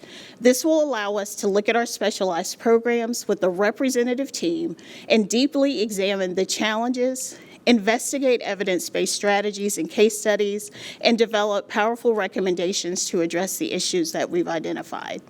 We are encouraged by this upcoming XFAT on our specialized programs because it will help cement additional improvements for our district. This next theme is focused on some of the challenges with communication, monitoring, and supporting needed changes for learning improvement.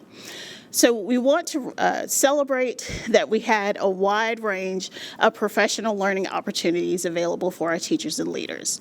But we also recognize that the sheer volume of learning opportunities may have been a bit overwhelming, and our teachers and leaders may have had a difficult time figuring out what's going to be the best choice at the right time to support the areas where they needed to grow.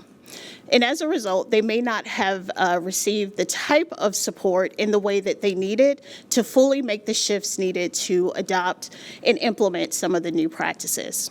Although well-intended, this created variability in participation and limited opportunities to support schools and teachers who may have needed some additional assistance.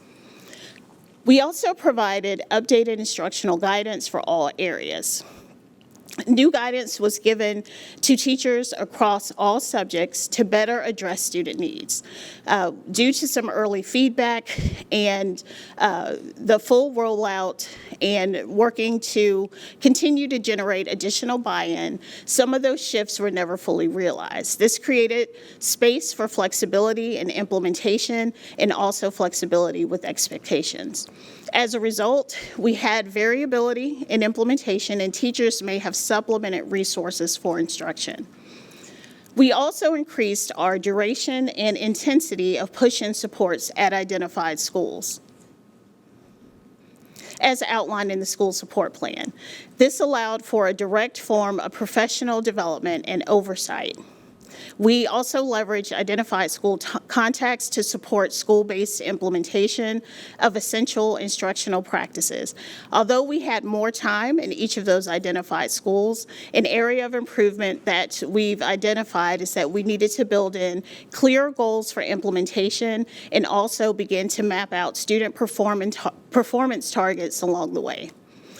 We also increased our cross-divisional learning walks, and this is where we had leaders from different divisions observing classroom instruction to really check for that consistency and quality of implementation and instructional practices.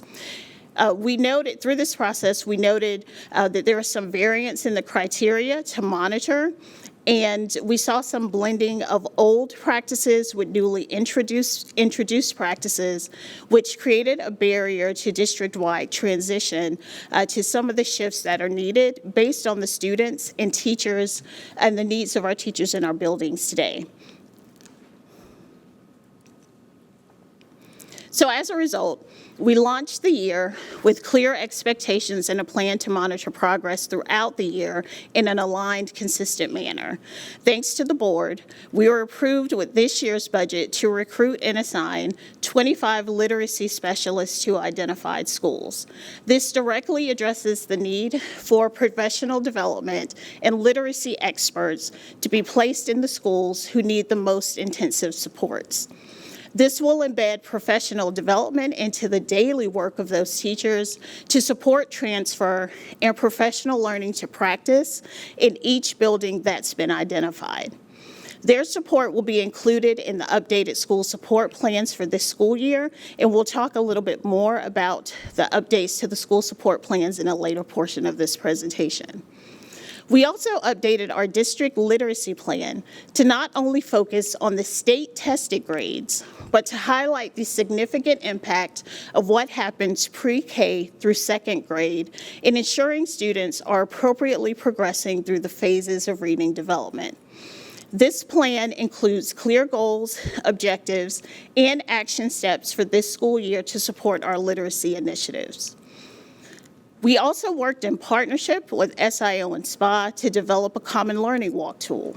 This tool will create common measures for implementation and accountability, which can act as a key driver for the change we expect to see. This tool, coupled with principles, theories of action, and problems of practice, will help measure how this work is operationalized throughout the year. So I will unpack this second portion, these three components, in the next few slides. While shared learning walks have been a staple of our work around instructional practices for quite some time, This common learning walkthrough form was developed for use this year is an improvement to our process. Just to share a little background, learning walks are not evaluations. Instead, they are collaborative, intentional opportunities for instructional leaders to observe teaching and learning in action, reflect on practices, and engage in meaningful dialogue to improve Tier 1 instruction. The instructional leaders who engage in these learning walks include cluster superintendents, members of our teaching and learning team, the school leadership team, administrators, teacher leaders, coaches, and team members identified by each school. The purpose of our learning walks is to build consistency in instructional practice and generate quality conversations about what high-quality Tier 1 instruction looks like in every classroom. We seek to see representation of the 16 elements of explicit instruction in each class walk. These elements are grounded in the research-based framework of explicit instruction and have been overlaid with the Quality Plus teaching strategies to ensure alignment with our district's instructional vision. We've organized the 16 elements of high-quality Tier 1 instruction into these 4 domains: content, design, delivery, and practice. Each element, from modeling and guided practice to feedback and pacing, is observable and actionable. They serve as a shared language for instructional improvement.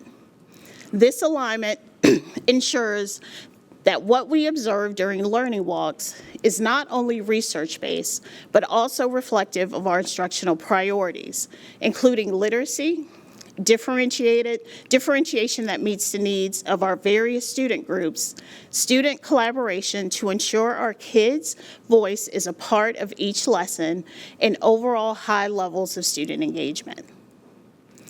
Now let's talk a little bit about the learning walk process.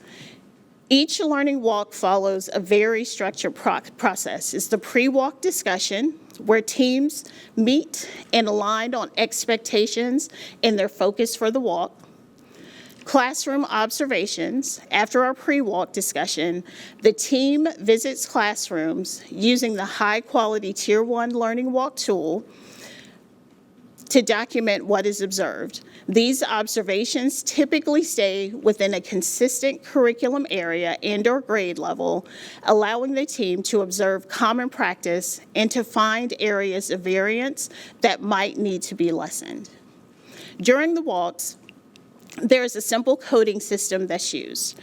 We highlight what was expected to be seen and observed, moments of celebration, opportunities for growth that were not expected but observed, and also missed opportunities.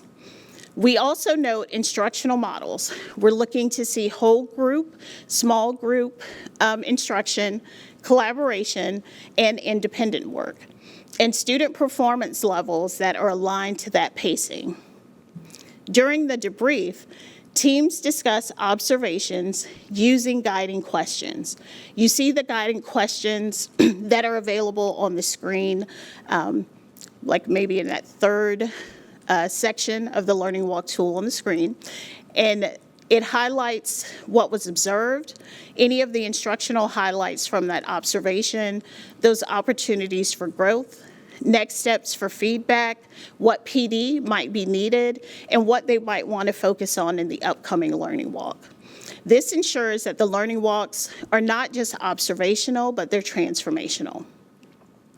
In the summary and next steps portion, we identify celebrations, areas for growth, and the corresponding action items. We identify together what we saw that deserves replication in the building and even across other schools. We are able to identify the practices that need to be reinforced and to discuss the leader moves that allow those practices to happen at high levels throughout the building.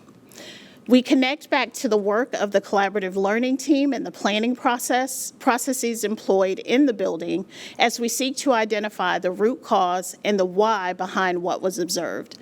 This process ensures that every walk leads to reflection, feedback, and professional learning.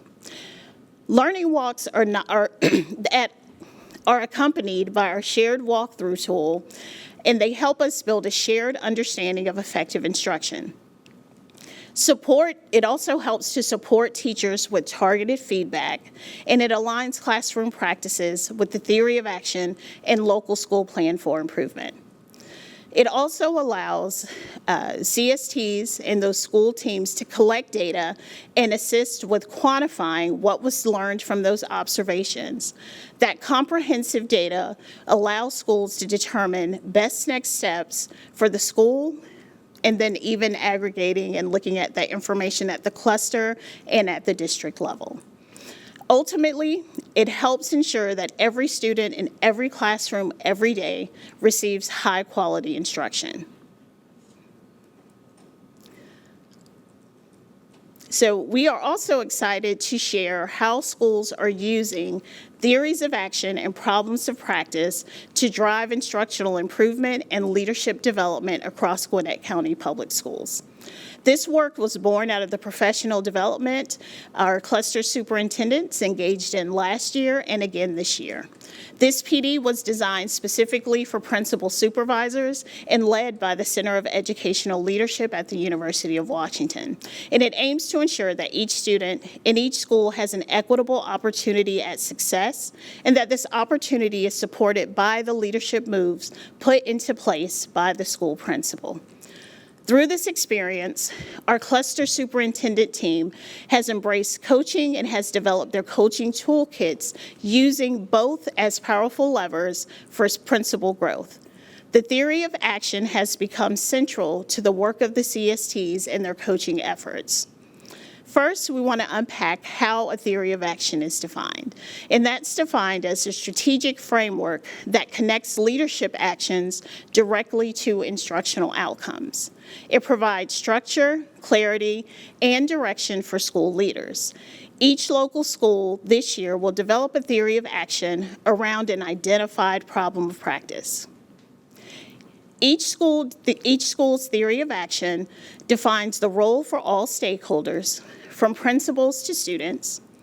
It aligns leadership actions with instructional goals, and it anchors coaching conversations in real actionable work.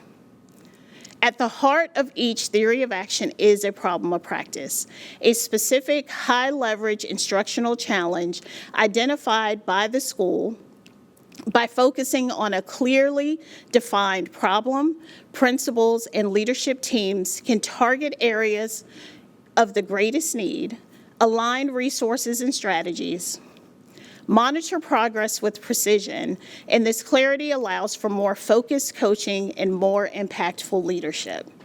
The development and execution of a theory of action is a collaborative effort involving principals and cluster superintendents, assistant principals, department chairs, instructional coaches at the school and district level, teacher leaders, teachers, and students. This ensures shared ownership and accountability at every level. Cluster superintendents and school leaders have followed a systematic, data-driven approach to ensure their identified problem of practice and accompanying theory of action are the right ones. So from May through July 2025, the theory of actions were collaboratively developed. In August, they were finalized and embedded into each school's local school plan of improvement.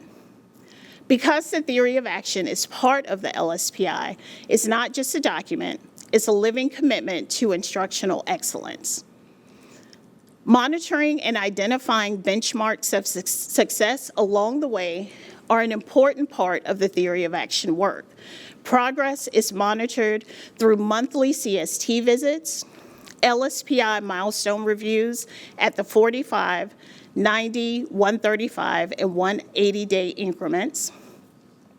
These checkpoints help our CSTs measure success and adjust course as needed. As a part of the monitoring process, various indicators of success will become apparent, and we are already seeing early signs of impact Indicators of success include improved school-wide processes and procedures, stronger collaboration with the collaborative leadership teams, more targeted monitoring, feedback, and action from CSTs and the school leaders. Increased student outcomes in formal and informal assessments. These theories of action anchors the work. They ensure that every leadership move is intentional, aligned, and focused on the outcomes that students deserve. Theories of action around specific problems of practice emphasize execution, reflection, and continuous improvement. The use of theories of action helps to transform leadership development and instructional practice across GCPS, one school, one problem of practice, and one coaching conversation at a time. So on the screen is an example of one school's problem of practice that addresses their school's plan to enhance supports for their multilingual learners. It shows the importance of each layer of the school's team in driving the identified change. It shows how the Learning Walk data will be leveraged and the importance in ensuring all feedback is actionable. It also shows how schools are operationalizing the instructional guidance to support learning improvement. So I want to turn our attention now to the school support planning process for the 2025-2026 school year, which has been a strategic, collaborative effort that ensures every school receives the differentiated support it needs to thrive. I want to first emphasize that the school support plan is like all the work that's been described today. It's a district-wide partnership. The process is a partnership among divisions, specifically school improvement and operations, strategy and performance, and teaching and learning. Together, we use internal metrics to identify schools that will receive additional cross-divisional support. This year, we've increased the rigor of those metrics to ensure we're reaching as many schools as possible with the support they need.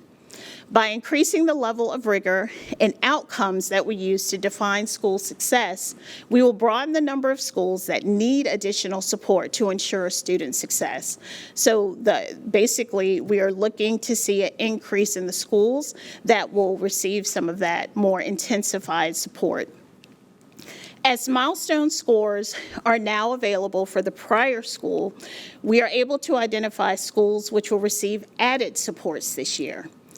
Aligned with our board's theory of action for change to improve student achievement and our results-based evaluation system, we use these results to measure performance of our local schools to define what accountability and support looks like at the school level. Essentially, increased flexibility will be provided to those schools that are achieving at the highest levels, and additional structure and support will be provided to those schools not meeting the performance targets. These become our support schools. Support schools are tiered by SPA and reviewed collaboratively with CSTs and teaching and learning. Support schools fall into multiple categories, including newly identified schools, continuing support schools, and schools whose improved performance allow them to roll off more intensive district supports for this year.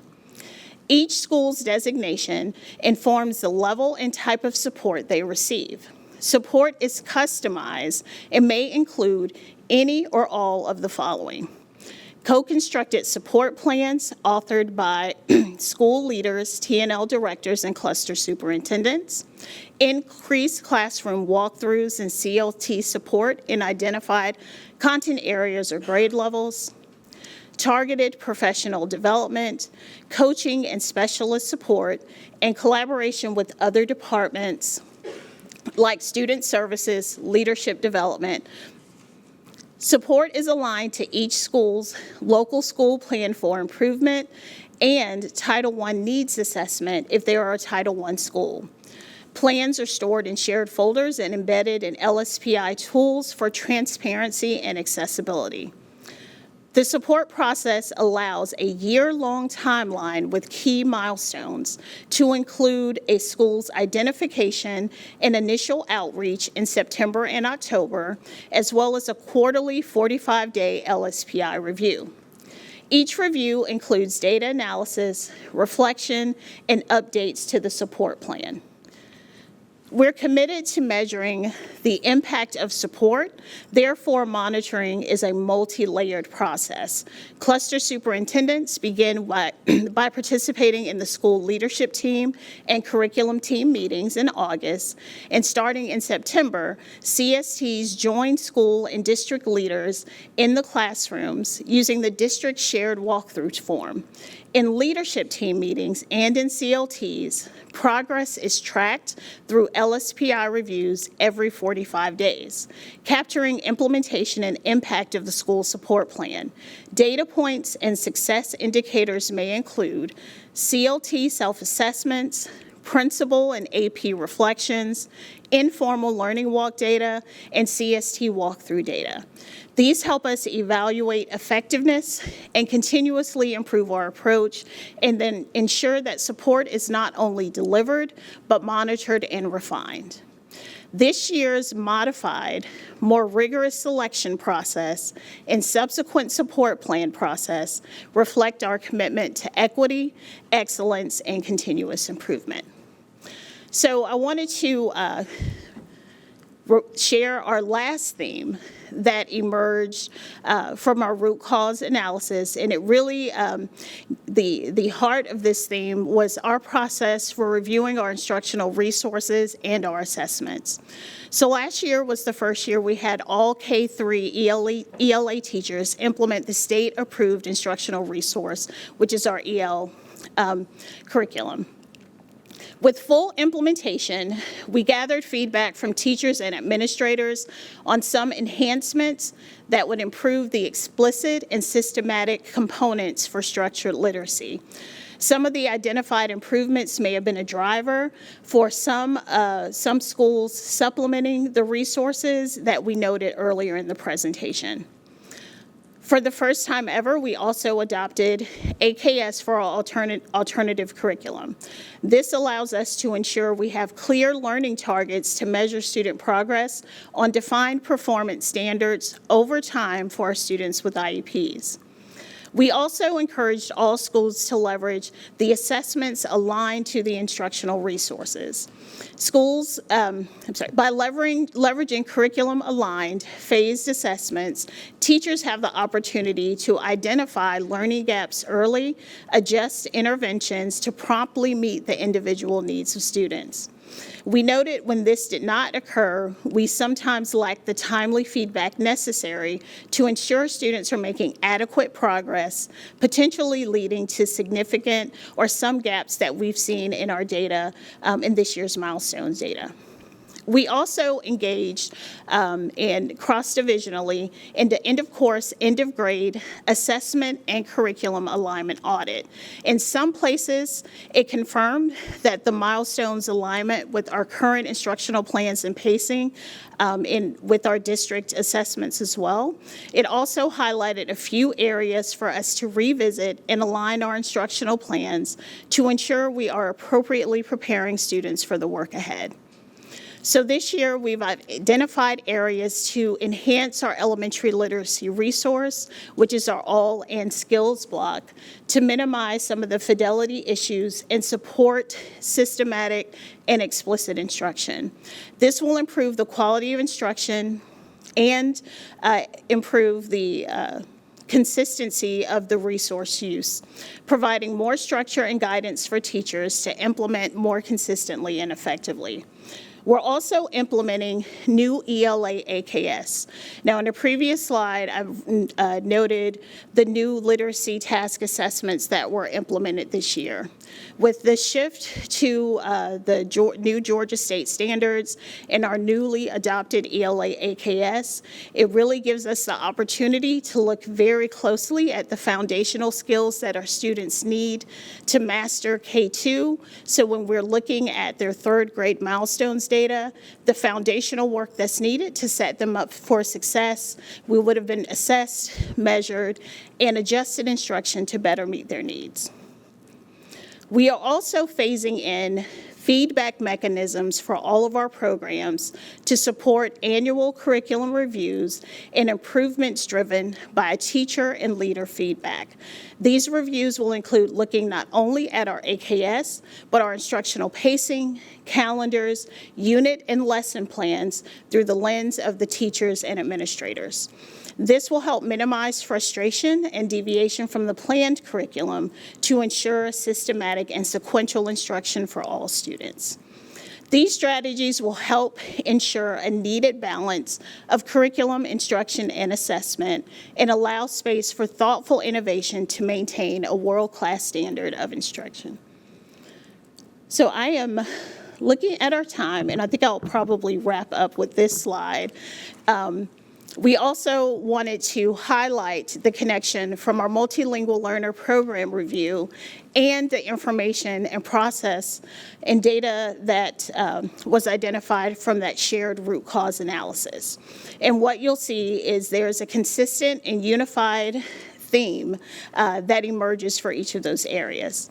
The program review, in addition to the root cause analysis, point to the same critical areas for improvement: strengthening instructional quality for all students, particularly our multilingual learners, by enhancing data systems and professional support to ensure consistent expectations and accountability across the school system. We open this presentation with our efforts to strengthen coherence with our learning improvement efforts, and the information shared today highlights not only the impact of what happens when those things are misaligned, but what is possible when all the pieces work together appropriately for our kids. So I am going to pause here, and thank you. And turn it over to the board for questions. Thank you so much, Dr. West. I will note, team, that we were slated to finalize this presentation at 4. We have about 4 minutes to 4. So I will ask that you try to focus in on having just 1, maybe 2 questions answered at this time, so we can try to stay on schedule as closely as possible.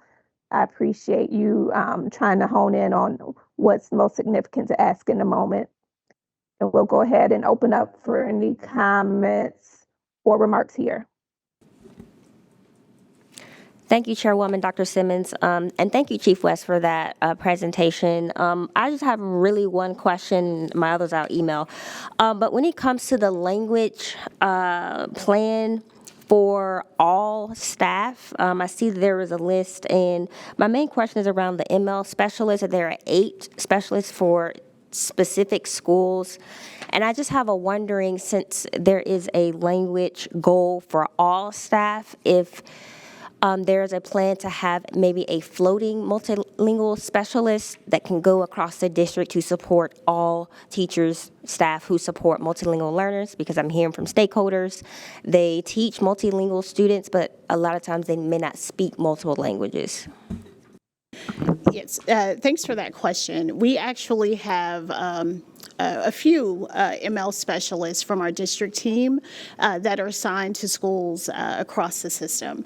So if we're schools that have a higher number or higher ML population, those schools may have dedicated or more routine specialists visiting and supporting, but each school has ESOL certified teachers that are providing those supports in the building. So the addition of those 8 specialists was really targeted to support our schools that have high numbers of ML students in their building, and to help implement some of the new supports and resources that were adopted in the previous school year.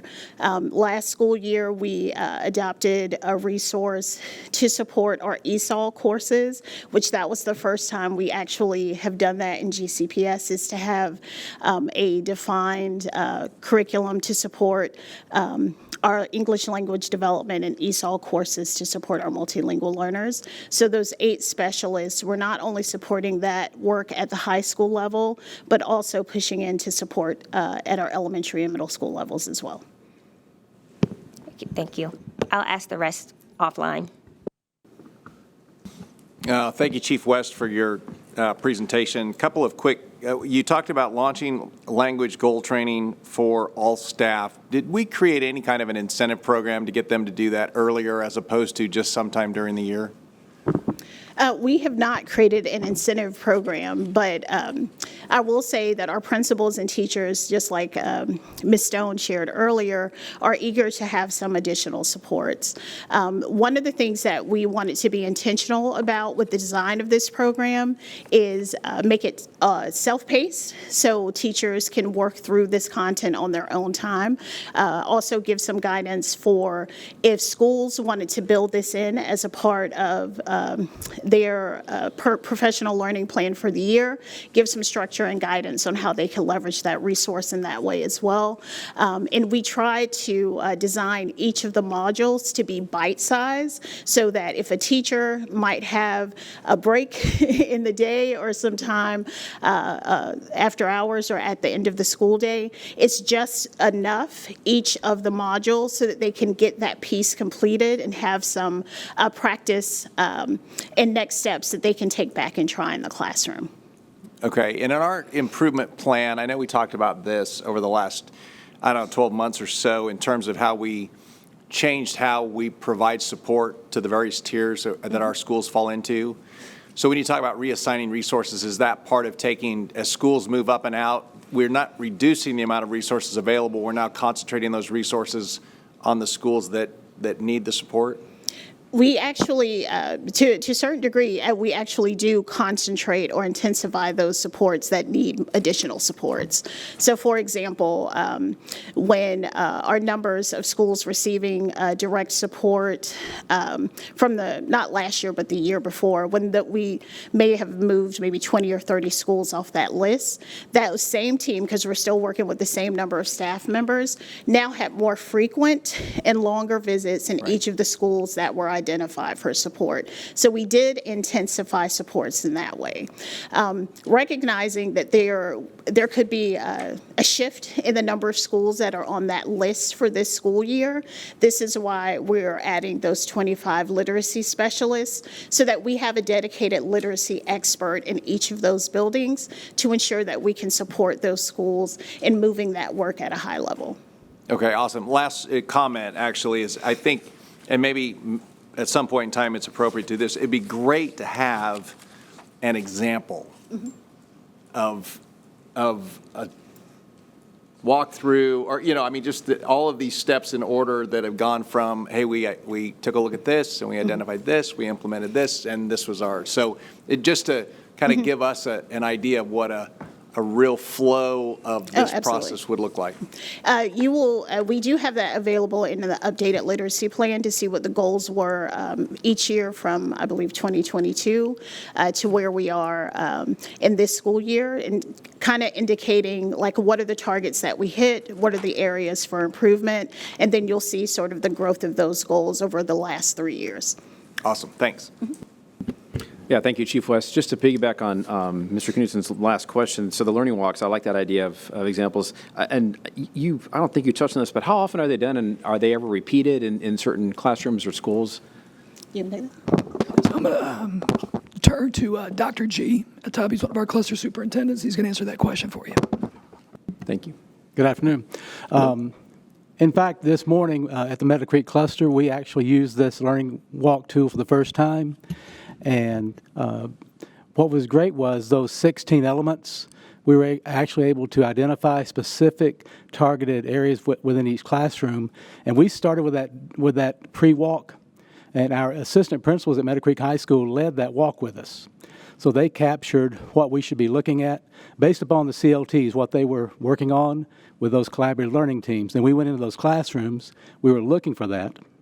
And then we went into regular math class, a resource class, and a sheltered class. And then we came back afterwards looking at those celebrations, some of that instructional conversations work, that we've been doing and highlighted that. And then the APs then were seeking out advice on those next steps and what they can do to learn and grow alongside their teachers. Great, That- thank you. Yeah, go And I ahead. was going to, with the school support planning process for the coaches and specialists that are identified to support those schools, typically the learning walk is one of those first steps that they take. So you can think about a learning walk happening maybe on a weekly or bi-weekly basis, followed by some push-in support, whether it's with working and coaching a grade level teacher or pushing into those collaborative learning teams to support some of the things that were found from that learning walk and implementing in the classroom. Excellent. No, that's great work and great news. Great to hear. Last question. As part of slide 62, principal theories of action and problems of practice, can you tell me if it is, how discipline support is kind of incorporated into this process, if it is at all? And this is that, like I said, slide 62. I'm assuming it is, but I'd like to know maybe a little bit more, or we can, again, that's something we can share offline. I know we're kind of short on time for this section. I want to make sure I understand the question, Mr. Gasper. So slide 62, principal theories of action and problems of practice. I don't know if you can run back to that. So this is, so problems of practice, so leadership, so again, aligning leadership actions with instructional goals. So again, this is, again, coming high level. Are we making sure that we are aligning everything that's necessary to provide a cohesive environment within the learning, the school, the learning environment, the teaching environment, for all students, all stakeholders involved? Yeah, so I'm going to take a crack at this one, if you can forgive my impaired voice this afternoon. So what I love about the problem of practice is that it does everything that you just described at a higher level than we've done it before in our monitoring processes. So our schools have always done a great job of goal setting, right? Their LSPIs have always emphasized different goals, different data points, leader moves. But what I like about the problem of practice and what we're seeing, as you kind of see here, is it defines accountability for each stakeholder in the room, right? And a measure of success for each stakeholder in the room. So going back to what I think I heard in your question was, does it provide a cohesive approach and a cohesive atmosphere, all right, for the learners? And without a doubt, it does. So for example, if you look at this from one of our middle schools, okay, you can kind of see the cohesion, okay, across from the principal's work to the work of the AP, the instructional coaches, the CLT. What we've seen also, Mr. Gasper, is some of our schools really rallying around this. So Dr. Treese, for example, in Meadow Creek cluster, the entire cluster is working on the same problem of practice and theory of action around increasing outcomes for their multilingual kids. So you see that cohesion piece that you spoke of at a cluster level, not just at a school level. So I think this can help us enhance something that we've done well in the past, do it at an even higher level. And I think if I could just add to your question about like how are all those relevant data sets kind of woven into that planning process and problem of practice. So it's not that those pieces are left out of the process, they zoom in on one area. But the problem of practice supports the school's LSPI as well. So the LSPI is where you may see some more of those targeted goals and action steps that would include attendance and behavior and like the social and well-being for our students, in addition to some of those academic goals that they would expect to see. Absolutely. Yeah, all those are important pieces of the puzzle. So thank you, Jay, for sharing. I appreciate it. Thank you, Chief West, for this presentation. And I want to kind of link a little bit the previous presentation on the milestones data to this presentation. This presentation, I think it's titled like root cause analysis. And so I kind of want to link the data there. And one thing that I must note is in order for us to achieve excellence, we must have equity. Equity is meeting the needs of all of our students, each and every child. And as we engage in the work of equity, I also see that we did not meet our target for equity in 2024, nor did we meet our target for equity in 2025. And so to me, my questioning was, 2024 with equity, we were about 7 to 10 points below our target. And then for excellence, of course, there's a correlation, because if we're not achieving equity, right, meeting the needs of all of these kids, then we're not going to achieve the excellence. So they're pretty much linked, and we're also below the goal for excellence. So 2025, our equity goal was 74%, and we're about 61.5% at an actual, which is actually below the actual from 2024, which slightly below the actual.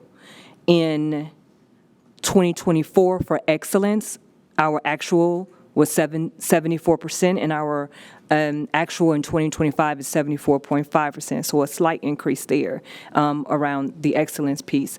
But I say that I'm sharing this information because it really is correlated to really the root cause of, for me, the question is why, and I keep asking why.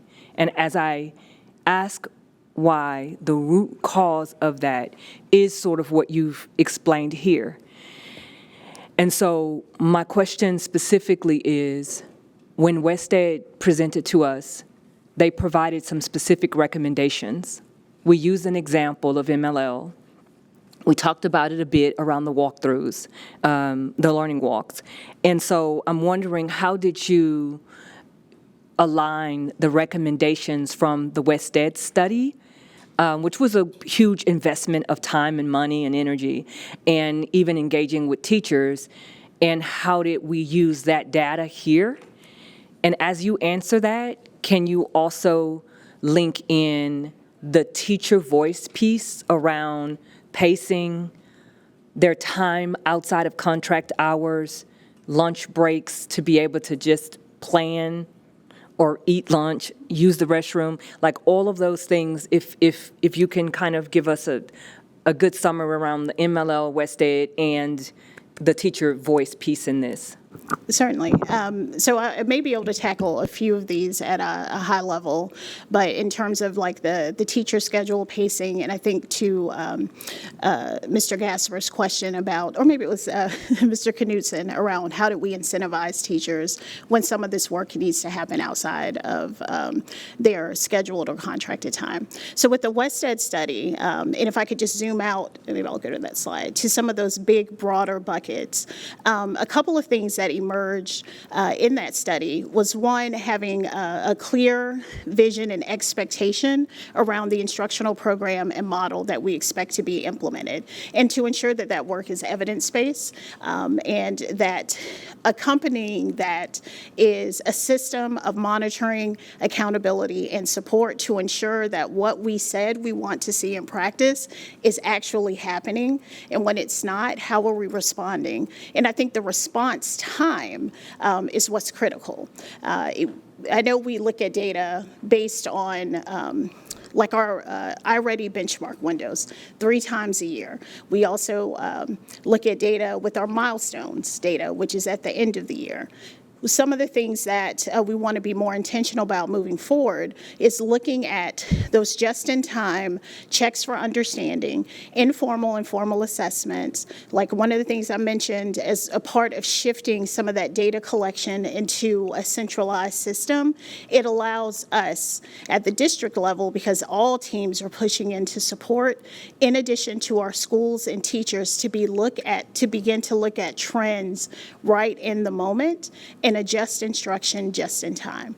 So that whole piece about how we are assessing where we are responding in time, we are clear about those expectations, were clear themes that emerged from that WestEd program review. And even though it was looking through the lens of multilingual learners, when we engaged in that work as a cross-divisional team, it also emerged as a process and some system improvements that we need to have as a whole. In addition, it talked about really looking at and ensuring that our multilingual learner supports is not this isolated system of supports that happens outside of that core instructional time. So one of the things I mentioned was we saw like our 9th and 10th grade American Lit and Comp scores weren't what we were anticipating. One of our strategies and improvements for this year is really beginning to take our an additional stab, and we're working with an outside company to help us do this, to begin to develop daily lesson plans that embed those supports directly in those instructional plans for our multilingual learners. This first pass, we're starting with our 9th and 10th grade Lit and Comp courses, and our goal, depending on the data that emerges from this process, is to expand that to additional content areas and grade levels to ensure that the supports that our multilingual learners need isn't just happening when the EL teacher is in the classroom, that all core teachers are supporting and lifting up that work every day as a part of daily instructional practice. Can I add? So another piece to that I want to call out, they taught us about quality interactions, right? This recipe for what constructive dialogue looks like in a classroom. That's correct. Right? So what I really love, Dr. Treese, about your question is part of the answer is reflected, an example of it, in that theory of action that we looked at. So you saw at the end the student action was sustained dialogue. So there is a concerted effort amongst our principals and amongst our teachers to give our multilingual kids a chance to use their voice. If you go back to that KPI that we missed about historically, I'm going to kind of lean in and whisper, everybody lean in. All right, so historically underserved groups. A lot of times those kids, especially our multilingual kids, they miss the opportunity to have the inhale of literacy, right? That opportunity to listen and then the exhale to speak. So you can't have the reading and the writing if you can't first have the opportunity to listen and then speak. So this emphasis that WestEd placed on quality interactions has been embraced. And I've been doing this in Gwinnett County for a long time now. This is the most concerted effort that I've seen placed on by our schools on multilingual kids. So we got a long way to go, right? Full transparency. But that teacher voice and planning around the implementation of quality interactions, which comes directly from WestEd, big step. Miles to go, Dr. Treese, but big step. That's right.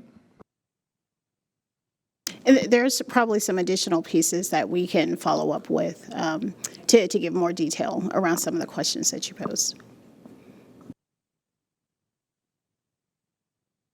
Dr. Simmons? Yes, thank you so much for the additional insight provided here, Chief West. I do have just a couple of questions. I'm thinking about an interaction I had with Metro Atlanta superintendent earlier this year, and it's one of the school systems where we do see student literacy improving year over year since the science of reading has been adopted by the state of Georgia and implemented in our curriculum. One of the things that superintendent shared is the degree to which he engages in professional learning so that he is able to lead his system instructionally, knowing the science behind the reading, because teaching reading is, in fact, a science, being one that has studied reading at the college level myself. So my question is, can you speak to the training and support afforded to our principals, assistant principals, maybe even cluster superintendents, to ensure that they are equipped to lead instructionally around reading and ELA and the success of multilingual learners? Certainly, I can definitely tackle that question. And when we initially made the shift to science reading and structured literacy, that initial rollout included very specific training cohorts for our principals, in addition to a cohort of training for instructional coaches or teacher leaders who are identified to sort of serve and support in a coaching role in their building. And our CSTs have all engaged in that training as well. We also leveraged the opportunity last year as a targeted part of leadership development. Last year was a year-long focus on high-quality Tier 1 instruction, and a significant component of that are the 16 elements of explicit instruction, in addition to the systematic and sequential components of instruction that also support our structured literacy program. So there has been ongoing training. We offer boot camps and institutes throughout the year for elementary literacy specifically. They have I might get the title wrong. I believe it's called a coaching, literacy coaching crew, which is where the principals who've been implementing and making the shifts around this work they're invited to attend each month to have a really focused, targeted training to really unpack that work. So we have several opportunities and ongoing opportunities to continue to expand the learning and deepen the learning across the system. And I asked that question just to elevate the importance of our principals and leading the initiative and the importance of making sure students are able to read by third grade. It's a very,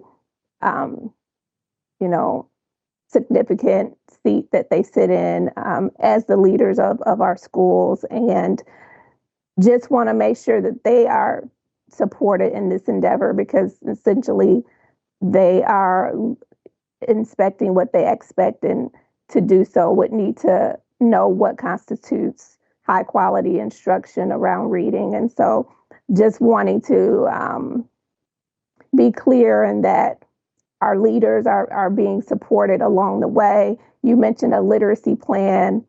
When and how can we access the literacy plan, and will it be available to the public as well?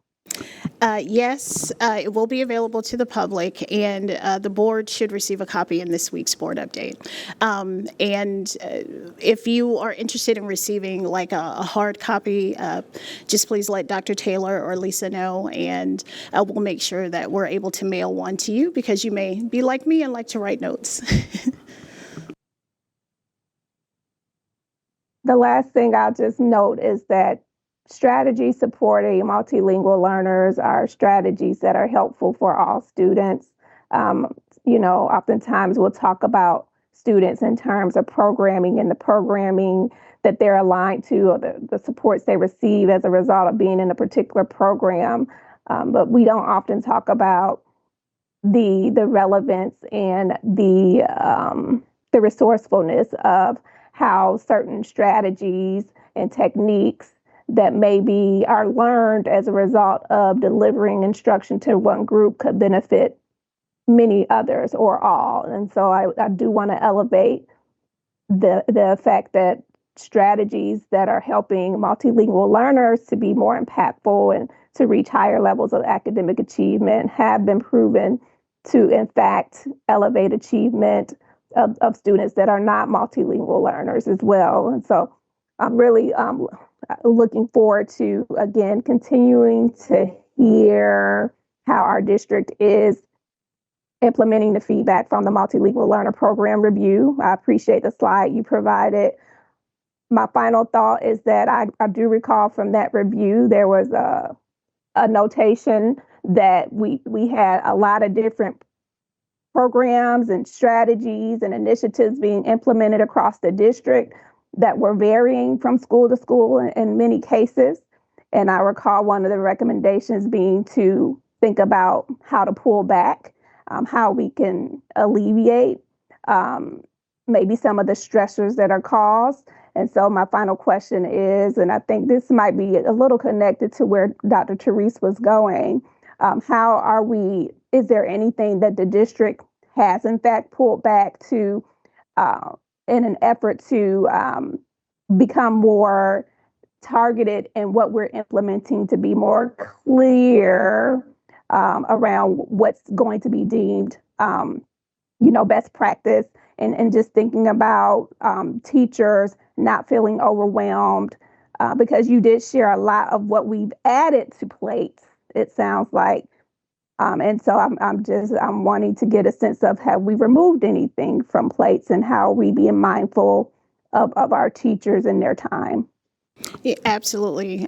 Each year, school systems, whether it's a part of the strategic plan with the multi-year plan and focus, like we know literacy has been a focus for our implementation area focus for the last 2 years, and that work is continuing. So when I want to be clear, most of the things we talked about aren't necessarily additions to what our teachers and leaders are doing. It really is, this is our PL focus or instructional focus for this year, and these are ways that we're deepening our practice and strategies in those areas. With the multilingual learner program review, we are scheduled to start an XFAT in the next couple of months, and that's where we are going to have a representative stakeholder group that will also include teachers, administrators, district level folks, in addition to members of our community who engage in that work to help unpack the information and recommendations that came from West Ed to identify and help us map out our strategic plan for our multilingual learners moving forward. One of the things, we didn't want to wait and have several months or a year go by without taking any action. So this is why we identified those 2 to 3 strategies that we're implementing this school year. The one around language goal development, which has been a part of our 3-year plan, starting with WIDA training standards for all teachers, phasing in the language goal training at this point. And then once we identify like what our action plan will be from the West Ed program review, we will make sure that we bring that forward to the board for additional input and feedback. So thank you so much, Chief West and Chief Harmon. I do want to also note that as a result of the West Ed program review, our newly formed policy committee actually is going to focus their initial efforts on developing a policy for multilingual learners. And so I want to commend Dr. Therese for chairing that committee, and Ms. Rachel Stone for acting as a vice chair and embarking on that journey ahead to make sure we as a board are also doing our part to address any gaps or overcome any barriers that may be preventing our multilingual learners from achieving and reaching their highest potential. So thank you so much to the team. And with that, Dr. Taylor, I'll turn it over to you. Dr. Simmons, this is Dr. Teresa. Just really quickly, I wanted to echo support for a statement you made around the multilingual learners, and the strategies that we use for MLLs can certainly benefit all of our students, in particular when we talk about improving literacy rates. I taught students that were learning English, and the same strategies or very similar strategies you would use for pre-K, which I also taught pre-K students. And it's really amazing how the strategies and the training and the information you can use for both of these groups really, for MLLs, can really benefit just early literacy learners, or just literacy learners in particular for people. So I just wanted to share that in support of your statement, Dr. Simmons, and certainly as we were working on the policy committee for drafting this MLL policy, that's something to certainly consider as well, is the benefit for all of our students, in particular literacy learners. Thank you so much, Dr. Therese. With that, Dr. Taylor, I turn it over to you. All right. Thank you, Dr. Harmon, Chief West, Mr. Nebel, and Dr. G. We will now have Kathy Harden, Chief Human Resources Officer, provide an update on staff reports. Chief Harden.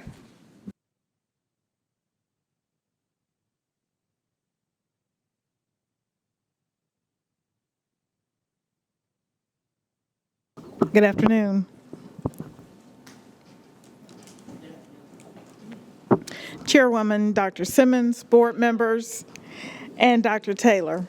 The HR team and I are pleased to present the Human Resources Report for the month of August. Our teacher vacancies. We currently have 7 vacant teaching positions for the 25-26 school year. As you have requested, we are sharing a month-by-month comparison. Additionally, last year at this time, we had 15 teacher vacancies. The recruitment team, as well as the HR directors, are continuing to partner with the principals to staff all school vacancies. We continue to use our marketing strategies, which have proven successful to source and identify candidates directly to principals. You can see the data for August. We have 2 positions vacant in Title I schools and 5 in non-title schools. And I think that may be the first time in a long while that we've seen that number inverted, where title schools have fewer vacancies than non-title schools. And you can see the comparison month over month. July, we had 21 in Title I schools and 8 in non-title. And in June, 52 in Title I and 24 in non-title schools. We currently have 37 vacant paraprofessional positions for the 25-26 school year. As you've requested, we are also sharing a month-by-month comparison. Over the last month, we've seen a decrease in paraprofessional vacancies across the district. To address the remaining vacancies, our talent sourcing specialists are actively collaborating with the recruiters to target paraprofessional candidates. Additionally, this month, the recruitment team is hosting a virtual office hours to specifically screen paraprofessional candidates to source for those remaining vacant positions. And you can see the data around the vacancies here on the screen. 37 currently compared to last month, last month, 81, and then the month of June, 108. So significant progress there. This slide shows the data regarding new teacher hires so far for the 25-26 school year. 1,383 teachers have been hired for this school year, and you can see the breakdown by level. 476 for regular ed for elementary, 216 for special ed. Middle, 254 for regular ed, 120 for special ed. And in high school, 215 for regular ed and 102 for special ed, for a total of 1,383 new hires. And you can see the breakdown there on your screen by Title I and non-title. The beginning of the school year data from our substitute staffing team shows positive outcomes for the 25-26 school year. As requested, we've also included a historical substitute staffing data on this slide. Currently, we're at a 96.23% fill rate. As of yesterday, we have 3,366 substitutes available and ready to serve in that capacity. And you can see the month-over-month comparison there as well. I am pleased to announce Forbes magazine has recently recognized Gwinnett County Public Schools for 2 of the 2025 Best Employer Awards. GCPS has been recognized as a 2025 America's Best Employer for Women, as well as a 2025 Best Employers for Georgia.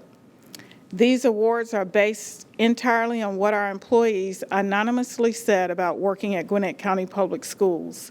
Their voices, their trust, and their experience earned us the spot, not a nomination nor an application process.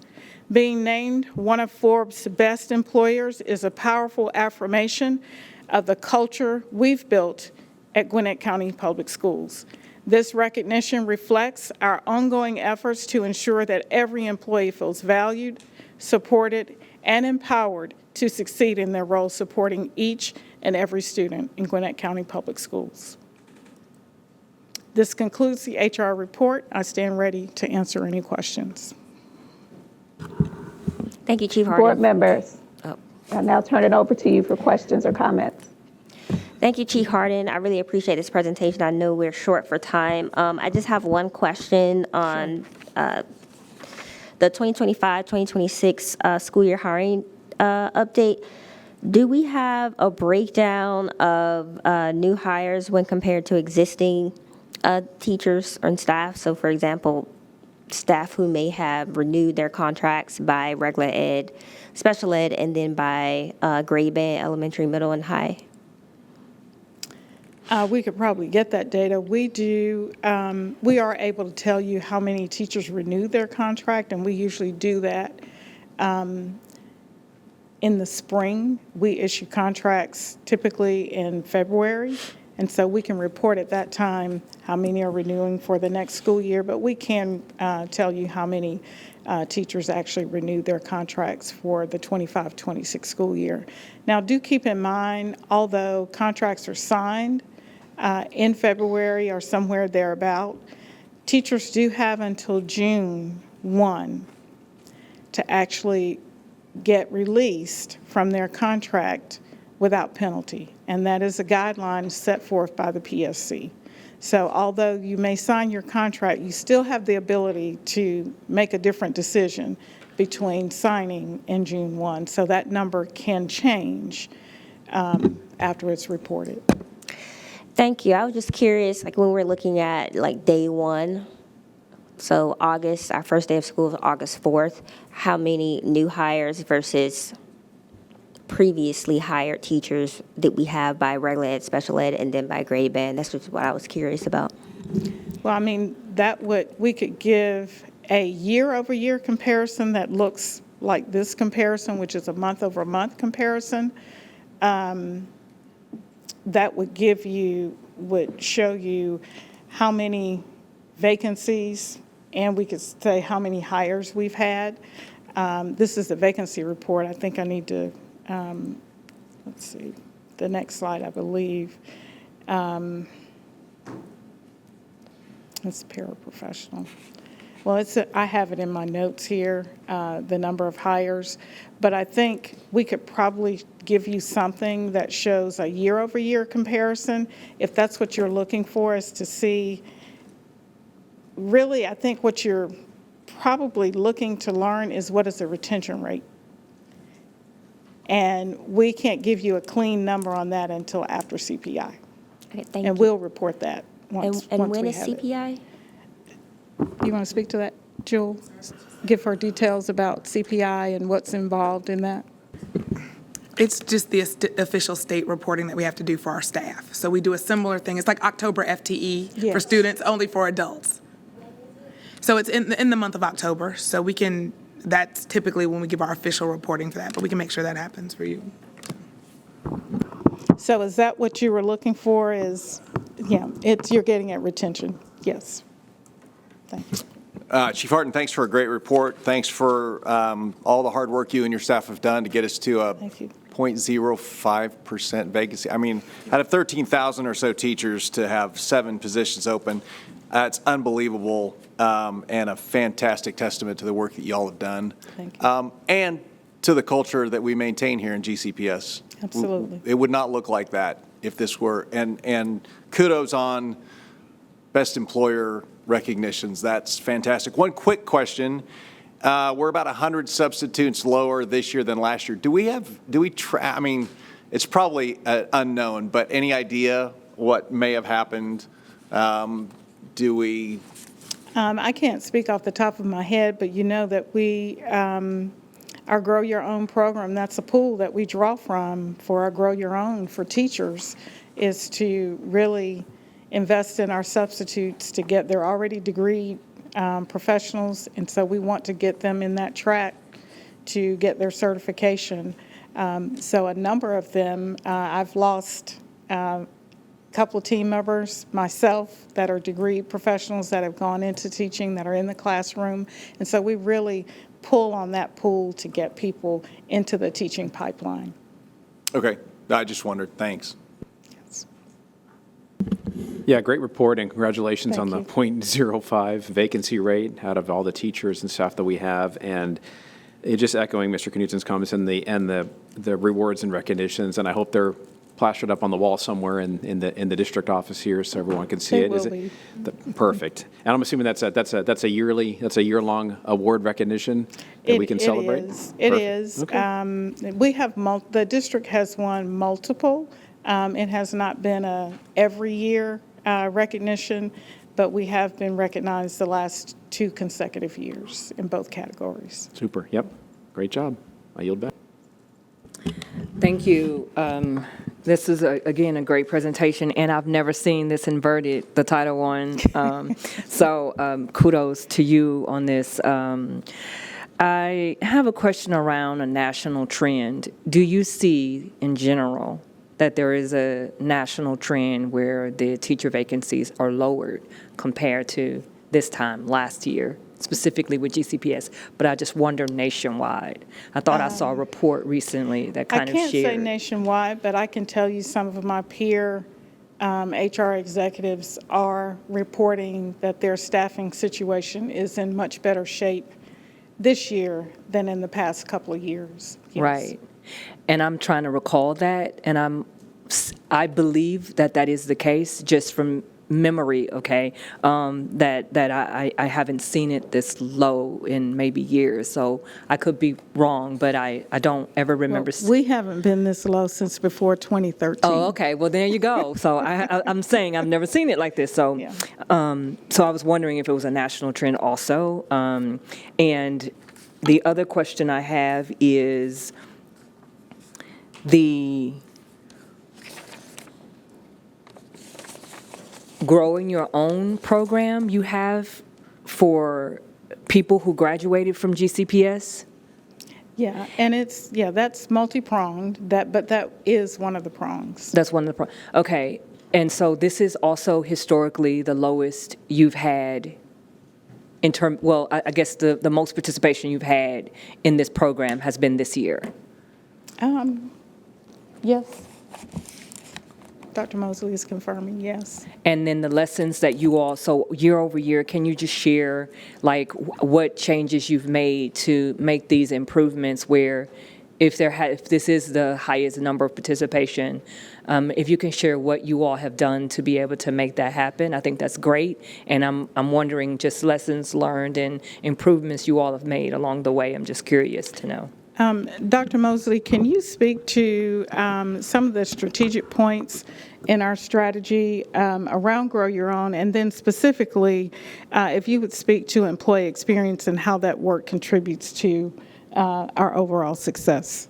Yes, I'll speak to the Grow Your Own for our high school students. We really lean on our friends in teaching and learning with the teaching as a pathway. Can you louder or something? We lean on our friends in teaching and learning with the teaching as a pathway, teaching as a profession pathway, and that's really the pipeline that we depend on for that Grow Your Own for our high school students. I don't know if Mr. Hemans wants to speak on it or not, but we partner with teaching and learning for that piece of Grow Your Own. The other components of Grow Your Own are our substitute pipeline, our classified staff members, our paraprofessionals, especially those with a bachelor's degree. We intentionally recruit and help develop them to become classroom teachers.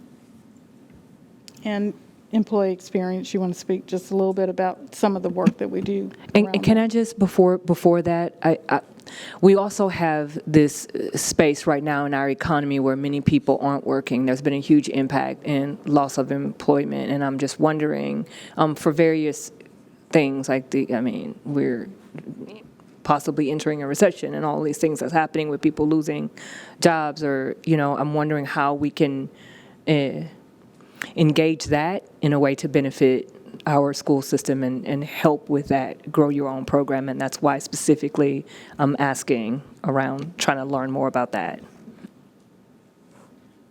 And then in terms of employee experience, really we lean on those teachers who are alternatively certified. And so we provide extra supports for them. Also, our teacher residency program is supported through our employee experience program. And many of our teacher residents are GCPS graduates, so they're our Grow Your Own as well.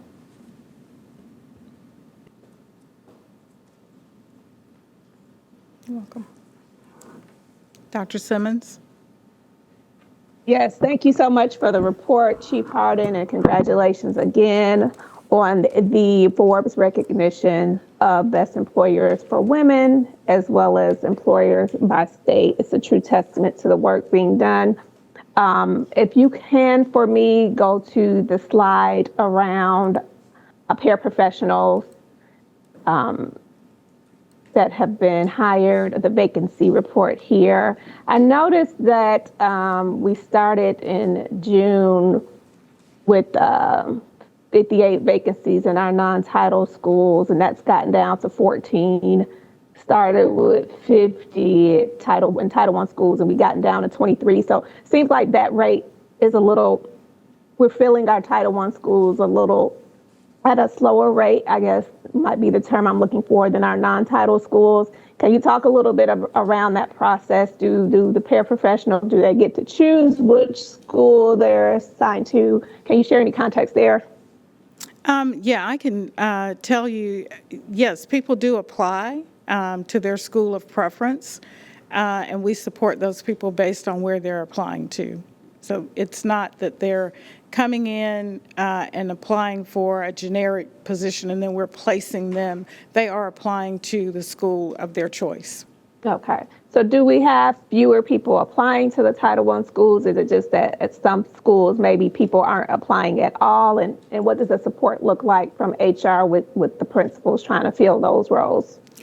I don't want to say off the top of my head that we have fewer people applying, but obviously I think it would stand to reason if the fill rate is lower, either the candidate pool is smaller or the people that are applying are not being selected for hire.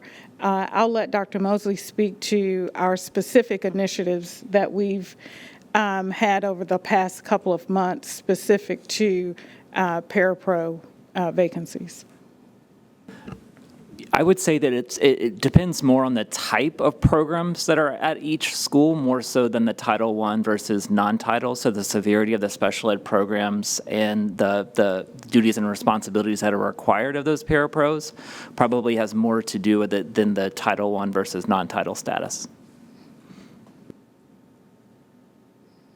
So, and then my second question there was, what kind of supports are we providing the schools to help fill these vacancies? Yes. So if any. So each recruiter is assigned to a specific caseload of schools, and so they're partnering directly with principals, so they have a great idea of exactly what's required in those positions. So when they go and source candidates, they can find the right match, and they do weekly office hours specifically for parapros. So they're doing virtual interviews, so they can source them directly to that principal and get them hired as soon as possible. Dr. Simmons, in addition to sub-teaching, we also have substitute parapros as well that we use in the pipeline to support buildings that have vacancies for parapros. So that's just an added layer that we have to support buildings. Thank you for that. And for the slide that you have presented here, my last question was going to be around the average fill rate. Do you all, would it be applicable here to break this out by title and non-title? Is there a different fill rate based upon the title status of the school? I don't know that title or non-title has a significant impact. The day of the week is where we see the variance in whether or not our fill rate is high or a little bit lower. Obviously, Fridays are a lower day, and I believe, is it Friday and Monday? Friday and Monday, tied to the weekend, are the days that have the lower fill rate. And then by level. The hours of school have significant impact on our ability to fill. Middle school has the later release time. Therefore, we have more difficulty placing subs in middle school, which was why a couple years ago, you all approved a request for us to add stellar subs in those buildings that had the higher vacancy rates or absentee rates and lower fill rates. And so instead of every school having at least one stellar sub, those schools that were identified have now either 2 or 3 stellar subs that are supporting for that reason. Thank you for that reminder. And so the stellar subs are still in place as of this year? Yes. Okay, phenomenal. Thank you so much. If there are no other questions or comments, I will turn it back over to you, Dr. Taylor. Thank you, and thank you, Chief Arden. We now have Chief Financial Officer, Ms. Anna Mallard, provide the financial update.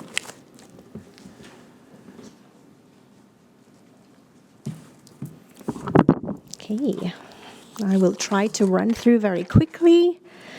Good afternoon, Chairperson Dr. Simmons, board members, Dr. Taylor. I'm pleased to present the General Fund Monthly Financial Report for the period ending June 30th, 2025. This, of course, is our final financial report for fiscal year 25 for the General Fund or operating budget. Total revenue through June 30th ended slightly above combined and almost about 1% higher for local revenue. Similarly for state revenue and just about 28% for our federal. Looking at expenses, salaries and benefits ended slightly below budget. We've been talking about this, I think, seeing this trend for the last few months, as well as our non-salaries ended about 24% below budget through June. Combining, of course, the additional, or at least the revenue being higher and the lower expenses, this, of course, is adding surplus to our fund balance that we talked about, I think, even during our millage rate hearings. Of course, ending our fund balance with higher reserves. And I think that we can certainly see that with the level of effort we've used as well in terms of being a little bit more conservative in spending. We're hopefully going to be able to continue that trend in the coming upcoming year. And just one reminder, we're about to start or kick off our FY27 budget process that will start in September. So a lot of the robust discussions we're having about resources and interventions today, we're excited to see how we will be addressing that for the coming year. And that concludes my report. Quick. Any questions? No? Well, just one comment. I do appreciate the schedule we had last year around like earlier start to engage the board in the process. And I certainly encourage us, which you just mentioned, that we would, again, start this process earlier and engaging the board differently and better and more intentionally related to the budgeting process. So thank you so much. We do have to vote on it ultimately, of course. That's right. So having that involvement earlier on is definitely very beneficial. Thank you, Dr. Doris. Glad you appreciate that. And to add to that sentiment, I believe we have a family advisory council that is being launched and will be meeting monthly. And so I do look forward to hearing how they might also be a part of this budgeting process along the way. I believe that that would be a very good opportunity for us to get some input and feedback from our family engagement. Certainly, Dr. Simmons. Any other questions or comments from the board? All right, Dr. Taylor, back to you. Thank you, Chief Millard. We will now have Chief of Staff George Gomez and his team member provide a legislative and policy update. Dr. Taylor, as Dr. Goldie makes it to the podium, I just wanted to remind the board that in September, we will begin the legislative priority process. We will begin drafting those in September, bringing it to the board through September, October, and November for their vote. And during that process, we will try to capture the 26 legislative intent for our legislators. Okay. David? All right. Thank you, Mr. Gomez. Good afternoon, Chairwoman Dr. Simmons, members of the board, and Dr. Taylor. This month, we present one policy as new business, Policy JCD, Student Conduct Behavior Code. To keep this policy aligned with the provisions set out in House Bill 268, that was the school safety bill from the 2025 session, revisions were made to the scope of the code and to the definition of cyberbullying in Rules 4 and 5. These revisions were drafted in partnership with board attorneys. It is recommended that this policy with revisions be placed on the table till the September 18th monthly meeting. That concludes the presentation for policy. I'm just paused for any questions or comments. Board members, any questions or comments for the district? No, this is not related to that policy, but this is in general, Mr. Gomez, related to your comment, specifically for the legislative priorities, having the conversations with our legislators intentionally in that schedule. I want to make sure we do that, and maybe more often than we did last year, and maybe earlier. So I think that should be coming up soon, should be like before session. So maybe that could help in the process as we are engaging and talking with them, kind of create the legislative priorities that help us shape that as we engage with them to understand before session starts. I think that would be something that would be helpful. And then to continue to also look at how we can engage better with the county as well in scheduling meetings also with our legislators and our county partners, leadership to see how we can work together more strategically. Thank you, Dr. Therese. We certainly will reach out to both of those parties and ask for meetings. Absolutely. I echo Dr. Therese's sentiments. I think it's very important for us to be proactive post-session, so as we're engaging with our state lawmakers, but also our city council members, mayors, and then county, like commissioners.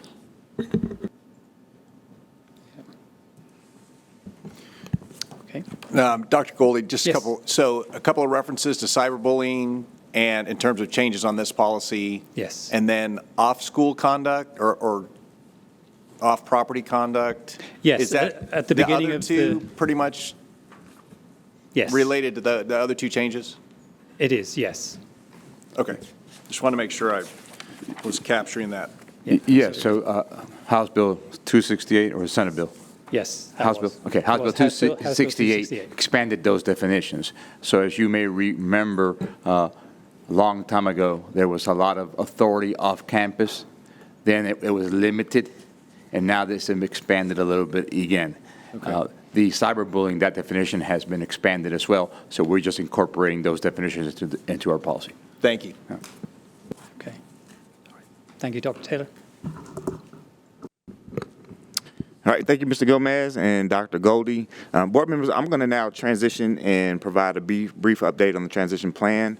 I'm going to try to see if I can move at a quick pace to get us maybe a little closer to being back on track.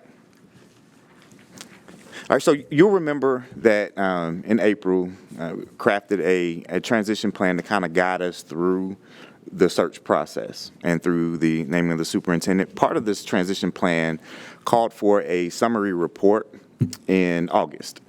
At your desk, you have a copy of the full transition plan that is also now available on our website. In full, you have a printed full copy of it. Just for reminder purposes, the initial plan was built in 3 phases. So phase 1 was really focused on stabilization, particularly during those months of April and then through the summer. The summary report that you have before you, first let me just also take a point of privilege to just commend, there was a lot of work that was done with that stabilization, during that stabilization period. You have a progress report, if you will, a report card that just kind of summarizes what we were able to get accomplished during that first phase. So in addition to the stabilization, another really primary focus area for phase 1, it gave us a great opportunity to do some introspective looks at our practices, our processes, and really do some deep dives. You've heard some of the results of that have come out in in the presentations today in terms of where shifts have been made. That was a focus in for phase 1. You have that summary report at the beginning of that document. This also launches us into, phase 2. Now, phase 2, you've heard me say stabilization is important, but it doesn't mean that stagnation is acceptable. So phase 2, we're really trying to focus on how we continue to get better. And that's really the work that's going to happen right now in this current moment through the onboarding of the new permanent superintendent. That'll be phase 3, and we'll publish another document in terms of what that onboarding, so we can set that person up for success. Now, for phase 2, as I mentioned, it starts now, obviously. The short-term recommendations that were called for in phase 1 are a lot of the action items that we're actually putting into place now. And it's still kind of based around several themes. You'll see the themes listed here.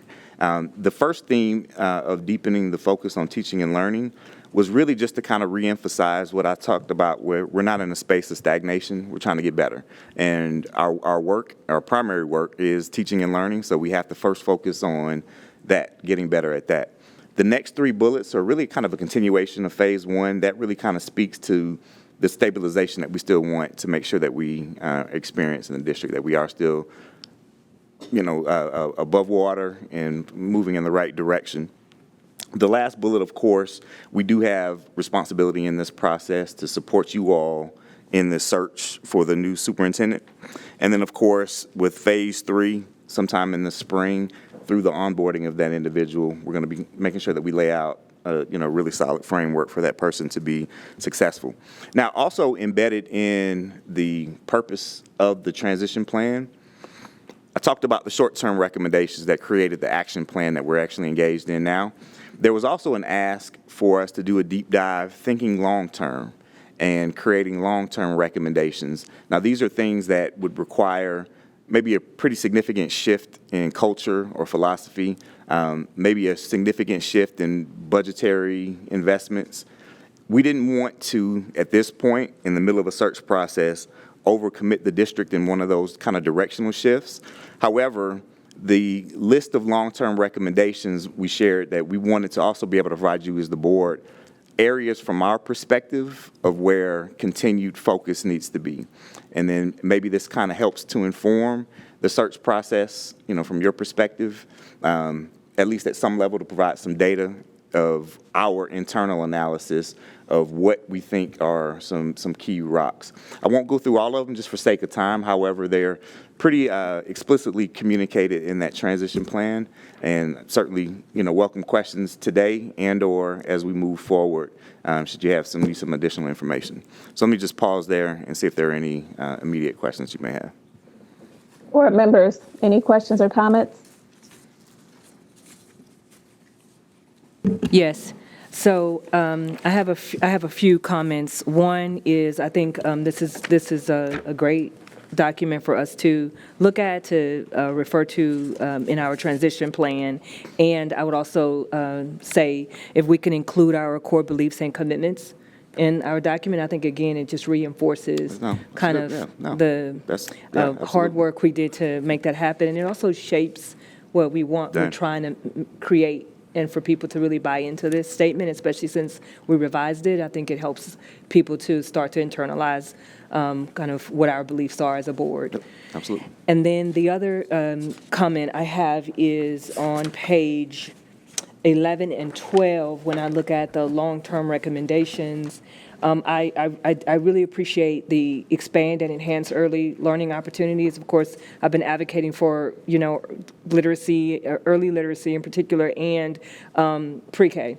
So it seems that this is sort of moving into that direction in terms of early learning opportunities there. I also appreciate the improved and sustained outdoor learning and play spaces. I think that is great. I know we do have legislation that does support that as well. So I like that that's part of this. I would just say the legislative priorities that we have, and I'm trying to compare it, that we have for 2025, to make sure that they're reflected here. I see some of it, but because I don't have it one-on-one, I just want to make sure that we have some of that reflected on here, because I know we had a legislative priority around MLLs, and for the long-term recommendations, Yeah, I we just actually wanna- embedded a lot for For- MLs in right just- now. okay, Like, great. Yeah. those are really kind of the key short-term based off of the West Yeah. Ed report. So a Okay. lot of that work is already in place. Yeah, and I'm mainly looking at the long-term ones right now. Yeah. And then the other thing I would say is for the advancing equitable and responsive resource allocation, maybe kind of connect that a little bit more around the academic excellence. You have student achievement here. I don't know, I feel like it should just be fleshed out a little bit more, but not a bit, just a little bit more there. And also looking at how are we, from a long-term perspective, how are we investing in resources like technology or being competitive globally, and how people in schools across the globe are using technology in really amazing ways. And I just wonder how our kids could also be competitive in that way. So just curious about that for long term. Yeah, absolutely. Thank you. Yeah, thank you for this presentation, Dr. Taylor, and appreciate your strong leadership throughout this entire process. This is something that, when a school system embarks on a process, there's definitely a lot of uncertainty and a lot of choppy waters. And I can certainly, from my perspective, really appreciate your leadership and the transparency that you and your team have shown during this process, having it posted on the website, having the plan posted on the website. I would even love to see you go a little further, maybe do maybe a monthly video and put it up on Parent Square, or send it out via email to the team. Do something fun. You're very photogenic. You're good in front of the camera. And so I'm not certain about that. That may be a first. Something. I've seen you in front of the crowds. I saw you at the new teacher orientation. At any rate, I think just because that is important for the community to see your engagement, and that continues to show progress in stability and us moving forward as a cohesive governance team. In fact, everyone here in this building and everyone in this room and everyone across the district. So I wanted to echo that, take this opportunity because you gave the presentation. So thank you for that. I yield back. Appreciate it.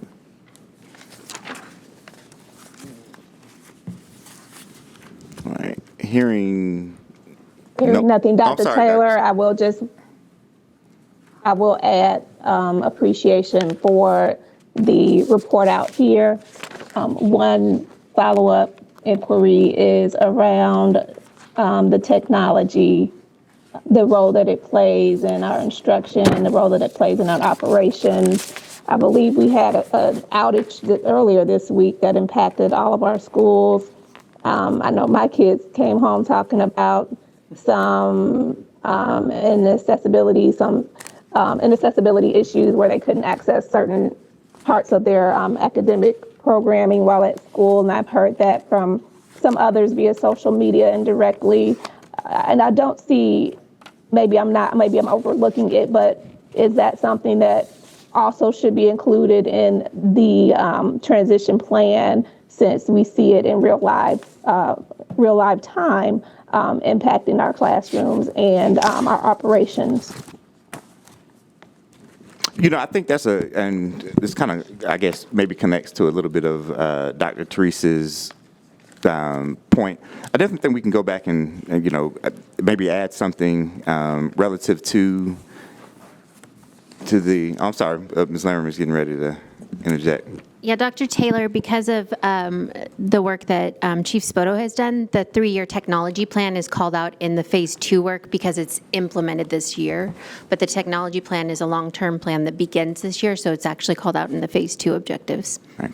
And then, so just to add on, thinking about kind of long-term, I think that's something we can kind of, go back and look at. I think it's probably worth a long-term look, just zooming out, just as a reminder, those long-term recommendations that were crafted were kind of areas that we thought we definitely need to make sure. We have ideas, However, the ideas are going to require pretty significant investments that we don't want in a year to be reversed because there's a different direction and there's a different perspective. But we wanted to codify, at least have captured somewhere.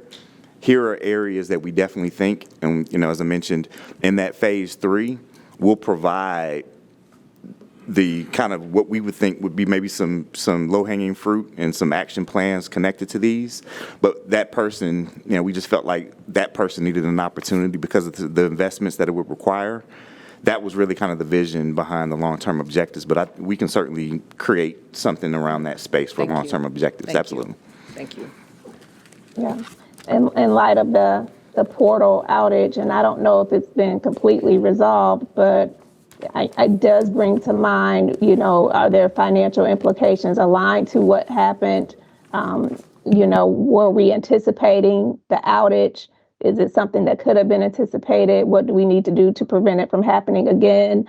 All of those questions are leading me to the comments here today about whether or not it should be in an area that is deeply explored at some point in preparing for perhaps our next superintendent. Okay. Dr. Are there any other?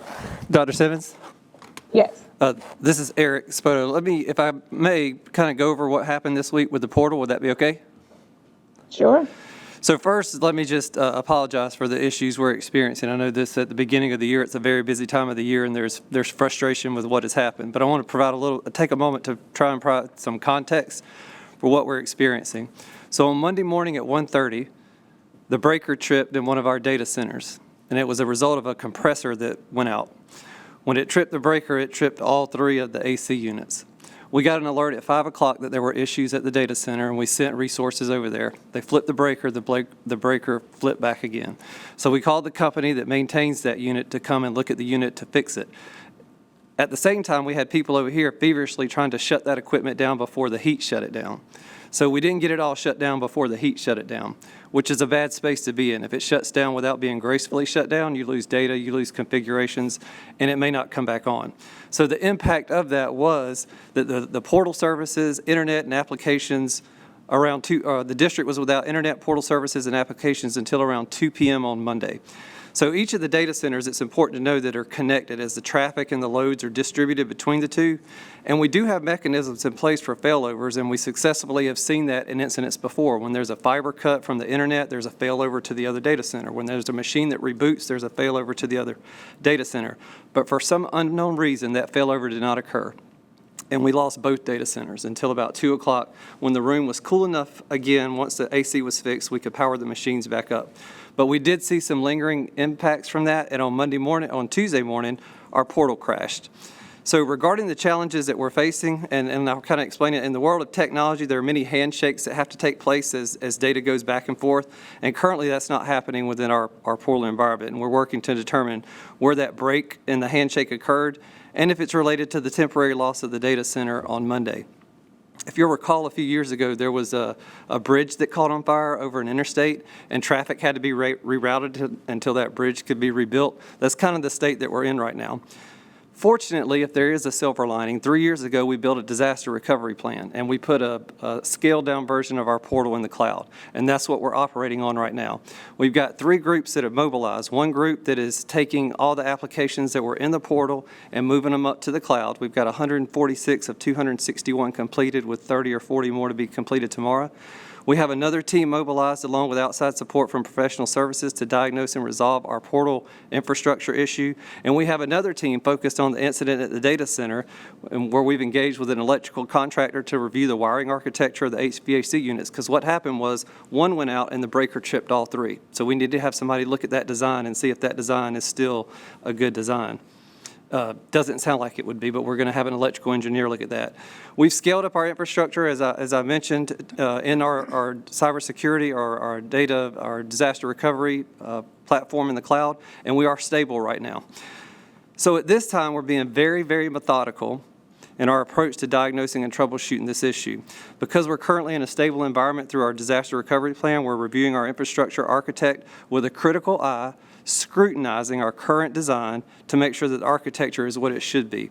We've met with Human Resources and Talent Management, Business and Finance to look at the remaining applications that need to be migrated to the cloud and determine the order of priority, putting that priority on benefits and leave. So that's kind of an update of kind of what happened on Monday and why there was a portal outage on Monday. We enacted our disaster recovery plan on Tuesday when the portal crashed, and that's what we've been running on for the last 3 days, scaling up the resources, adding servers, and making sure that we're in a stable environment. And the speed today is the same as the speed was before the incident occurred, and that's where we're at today. Wow, I have quite a few questions, and I know we don't have time for them. So if we could, because what I'm hearing in the report is a lot of risks right now, I feel like, or maybe still introduced in this process. I don't know if there was a breach also in security in this process. No? Okay. So just any update you could provide on to us as a board around this, that would be great. And is there a backup air conditioning? Is there some type of backup cooling system that is part of this process that you're looking at? How do we mitigate this in the future? That's one of the things we're looking at, because there's 3 units in that, and only one went out. The compressor on one unit went out, but when it tripped the breaker, it tripped the main breaker that cut the other 2 off.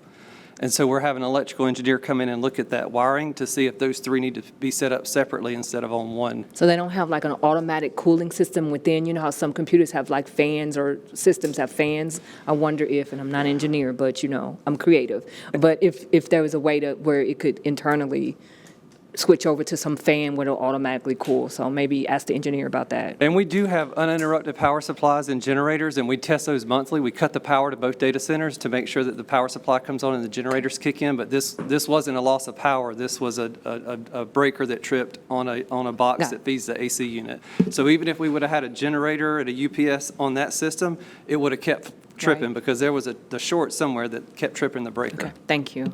Thanks. And those units are maintained quarterly, and ironically, those units had just been maintained 3 days earlier on Friday. So they had just had their quarterly maintenance 3 days before the event. Okay. All right, so. Thank you so much, Mr. Spoto. Dr. Taylor? I'm sorry, Dr. Simmons, I didn't mean to cut you off. I keep forgetting that you're still with us. The next part is the presentations under consideration for the September 18th, 2025 work session. So we're anticipating doing the, based off of feedback and requests from the board, the ML program update. So we're going to give Chief West kind of did kind of maybe teed it up a little bit. We'll give a little bit more detail in that. And then, of course, there is space on the agenda, and I think there was already a request and acceptance from Alma to come do an update on the superintendent search. So now, this is barring any questions about the September presentations. Let me pause for a second. All right, so this is Dr. Taylor, do you have an update on when we might receive a KPI report? Yeah, so there's some KPIs, as you heard today, that are going to be through kind of just tagged to presentations that just naturally fit. There'll be a formal one in January, but I'll let Dr. Harmon share. So when Dr. Taylor and I had our one-on-one, we talked about, although it's of interest to the board, and we do, as you saw this evening, update KPIs as they come in, and we have that discussion publicly with the board. Because it trickles in throughout even the next school year, we usually do a comprehensive sometime either December or January. And so we're planning on a January as well, so we can include, like, we're still waiting on grad rate. There's some CCRPI things that come in, and we don't control when the state does those, but it usually happens late in the fall of the next school year. So that's why it takes so long to give the KPI closeout on the prior school year. So that's what we're planning. Fantastic, thank you.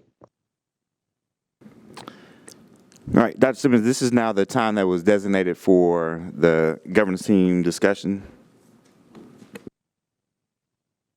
Yes, at this time, I'd like to provide a superintendent search update. I believe that the slides are available.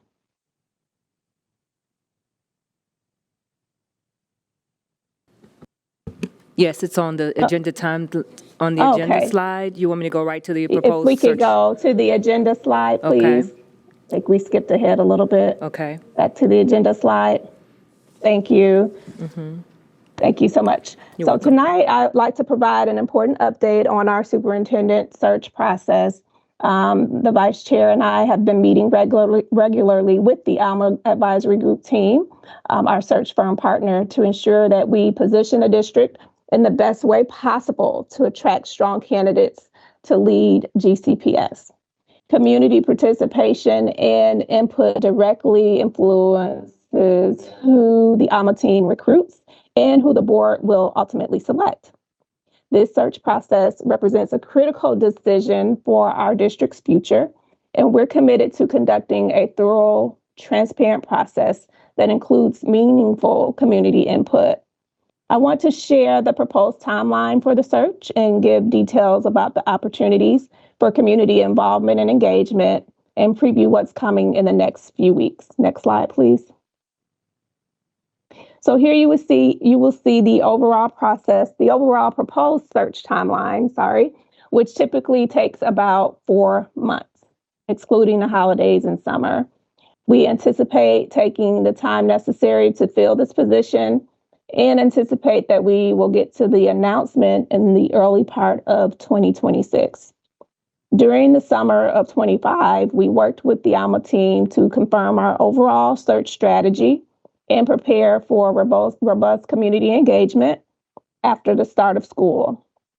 Beginning next week and continuing through September and October, we want to hear from the community and provide many opportunities for input, which will directly shape what we're looking for and what is most important to the GCPS community. In late fall, winter 2025, the information gathered will be used to finalize the job profile and begin active recruitment of candidates.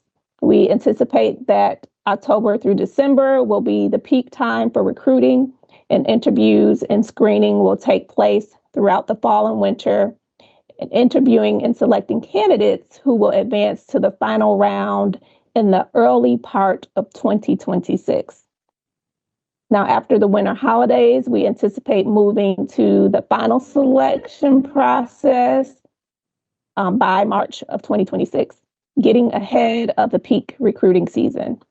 Once the candidate is selected and announced, we will focus on a smooth transition in communications in April 2026. Next slide, please. As I mentioned earlier, community participation and input directly influences who the Alma team recruits and who the board will ultimately select. There are 3 ways that your input will help to shape the superintendent search process. So first, it helps shape the job profile and job description, identifying the highest priorities and needs of the district and the skills and competencies that the leader needs to have to be successful in GCPS. Secondly, the real stories and examples from stakeholders help to strengthen the interview and screening guides that we'll put in place. And then lastly, perspectives from the community provide context that will help guide the board's decision. Next slide. There are 4 primary ways that the Alma team will engage the community over the next month. First, we have planned 5 evening community gatherings in September, hosted by your district's board member and facilitated by the Alma team. These face-to-face conversations allow for deeper, more candid conversations in smaller breakout groups. Second, the Alma team will have focus groups and interviews with teachers, students, principals, staff, employee associations, and community partners. These targeted conversations will help the team to understand the specific strengths, opportunities, and challenges from each specific point of view.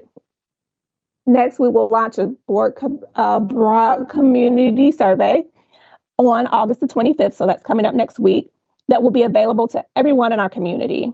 We hope to promote and share the survey in various ways to ensure access for all. And then last, we will invite the Alma team to meet or attend any existing meetings where GCPS stakeholders are already gathering. These can be done in person or virtually. Next slide. Information about these 5 meetings will be available on the website and will be promoted to ensure that parents and community members can attend. These are open to anyone in our community. And so here you see the 6 meetings that are taking place. The 5 meetings taking place in each of our 5 districts. And again, this information will be available on the website. Next slide. In closing, here is a summary of what we've accomplished so far and how things will be coming along in the next few weeks ahead. We are meeting regularly with the ALMA Advisory Group to plan and coordinate our work together. The ALMA team has met with each board member to understand their priorities and desires for the search. We've developed a comprehensive plan to engage the community and hear from as many people as possible. We have a plan to share information with you regularly through our website and board updates like these, as well as via social media and other district communications. Tomorrow, the superintendent search website will be updated with this information. Next week, the community survey will go live again on August 25th and will be shared with parents, staff, and community members. And lastly, the ALMA team will coordinate with the district team to invite people to participate in focus groups and interviews in September. Last slide. I want to thank Dr. Taylor and his team for supporting this process and ensuring the operations and logistics for this phase of the search go smoothly. As a reminder, this process is designed to be inclusive and transparent. Community participation is essential, and this is your opportunity to really influence GCPS's future leadership. All information and updates will be available on the website, which you see here. The website is www.gcpsk12.org/SUPT-search. Finally, we encourage everyone to participate in multiple ways, whether you're attending a gathering, completing the survey, spreading the word about these opportunities so that we can reach all corners of our community, so on and so forth. We really appreciate the support, and we look forward to the engagement in the weeks and months ahead. Any questions or comments from board members?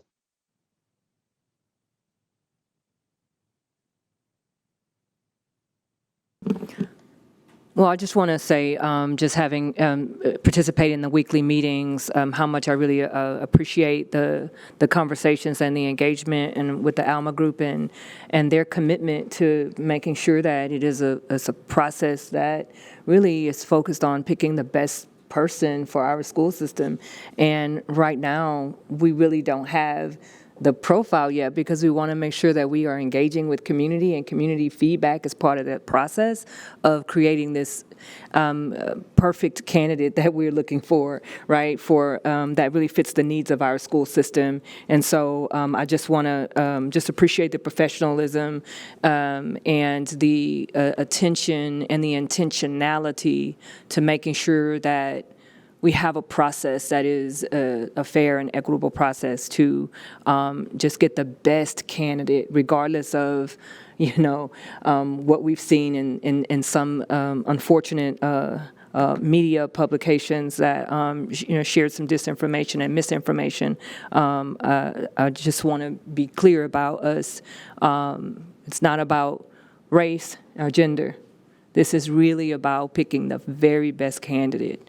Skills, experiences, backgrounds, how they fit into our school system, how they can meet the needs of our students. That is what this is about. And I'm committed to engaging or participating in this process with our fellow board members and ensuring that we make the very best decision for the children of our school system, for all of our children.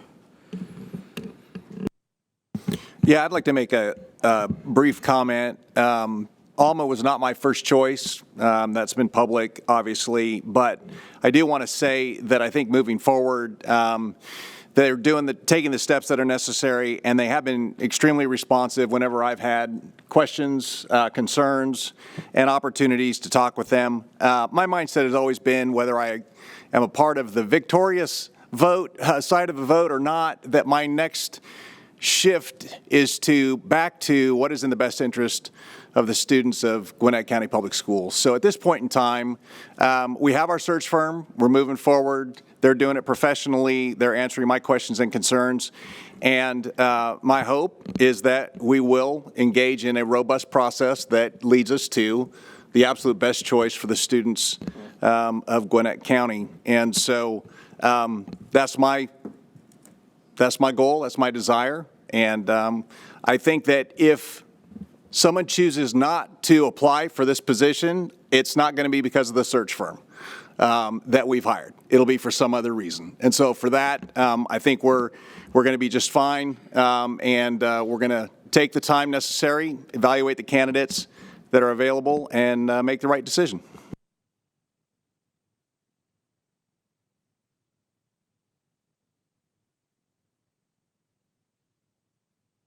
Okay, if there are no other comments or questions, this concludes our work session.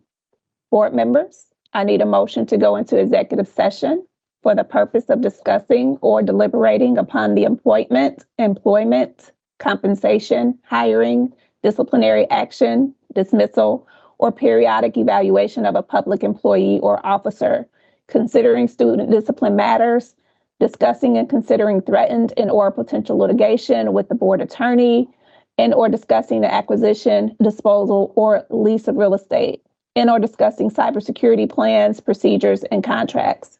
Board members, do I have a motion to go into executive session? I make a motion for the purposes stated that we go into executive session. I have a motion by Mr. Knutson. Is there a second?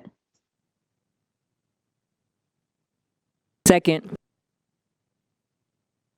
I think that was Dr. Therese. Motion seconded by Dr. Therese. Is there any discussion? All in favor, say aye. Aye. All opposed, say no. It is unanimous. We are now in executive session. Thank you.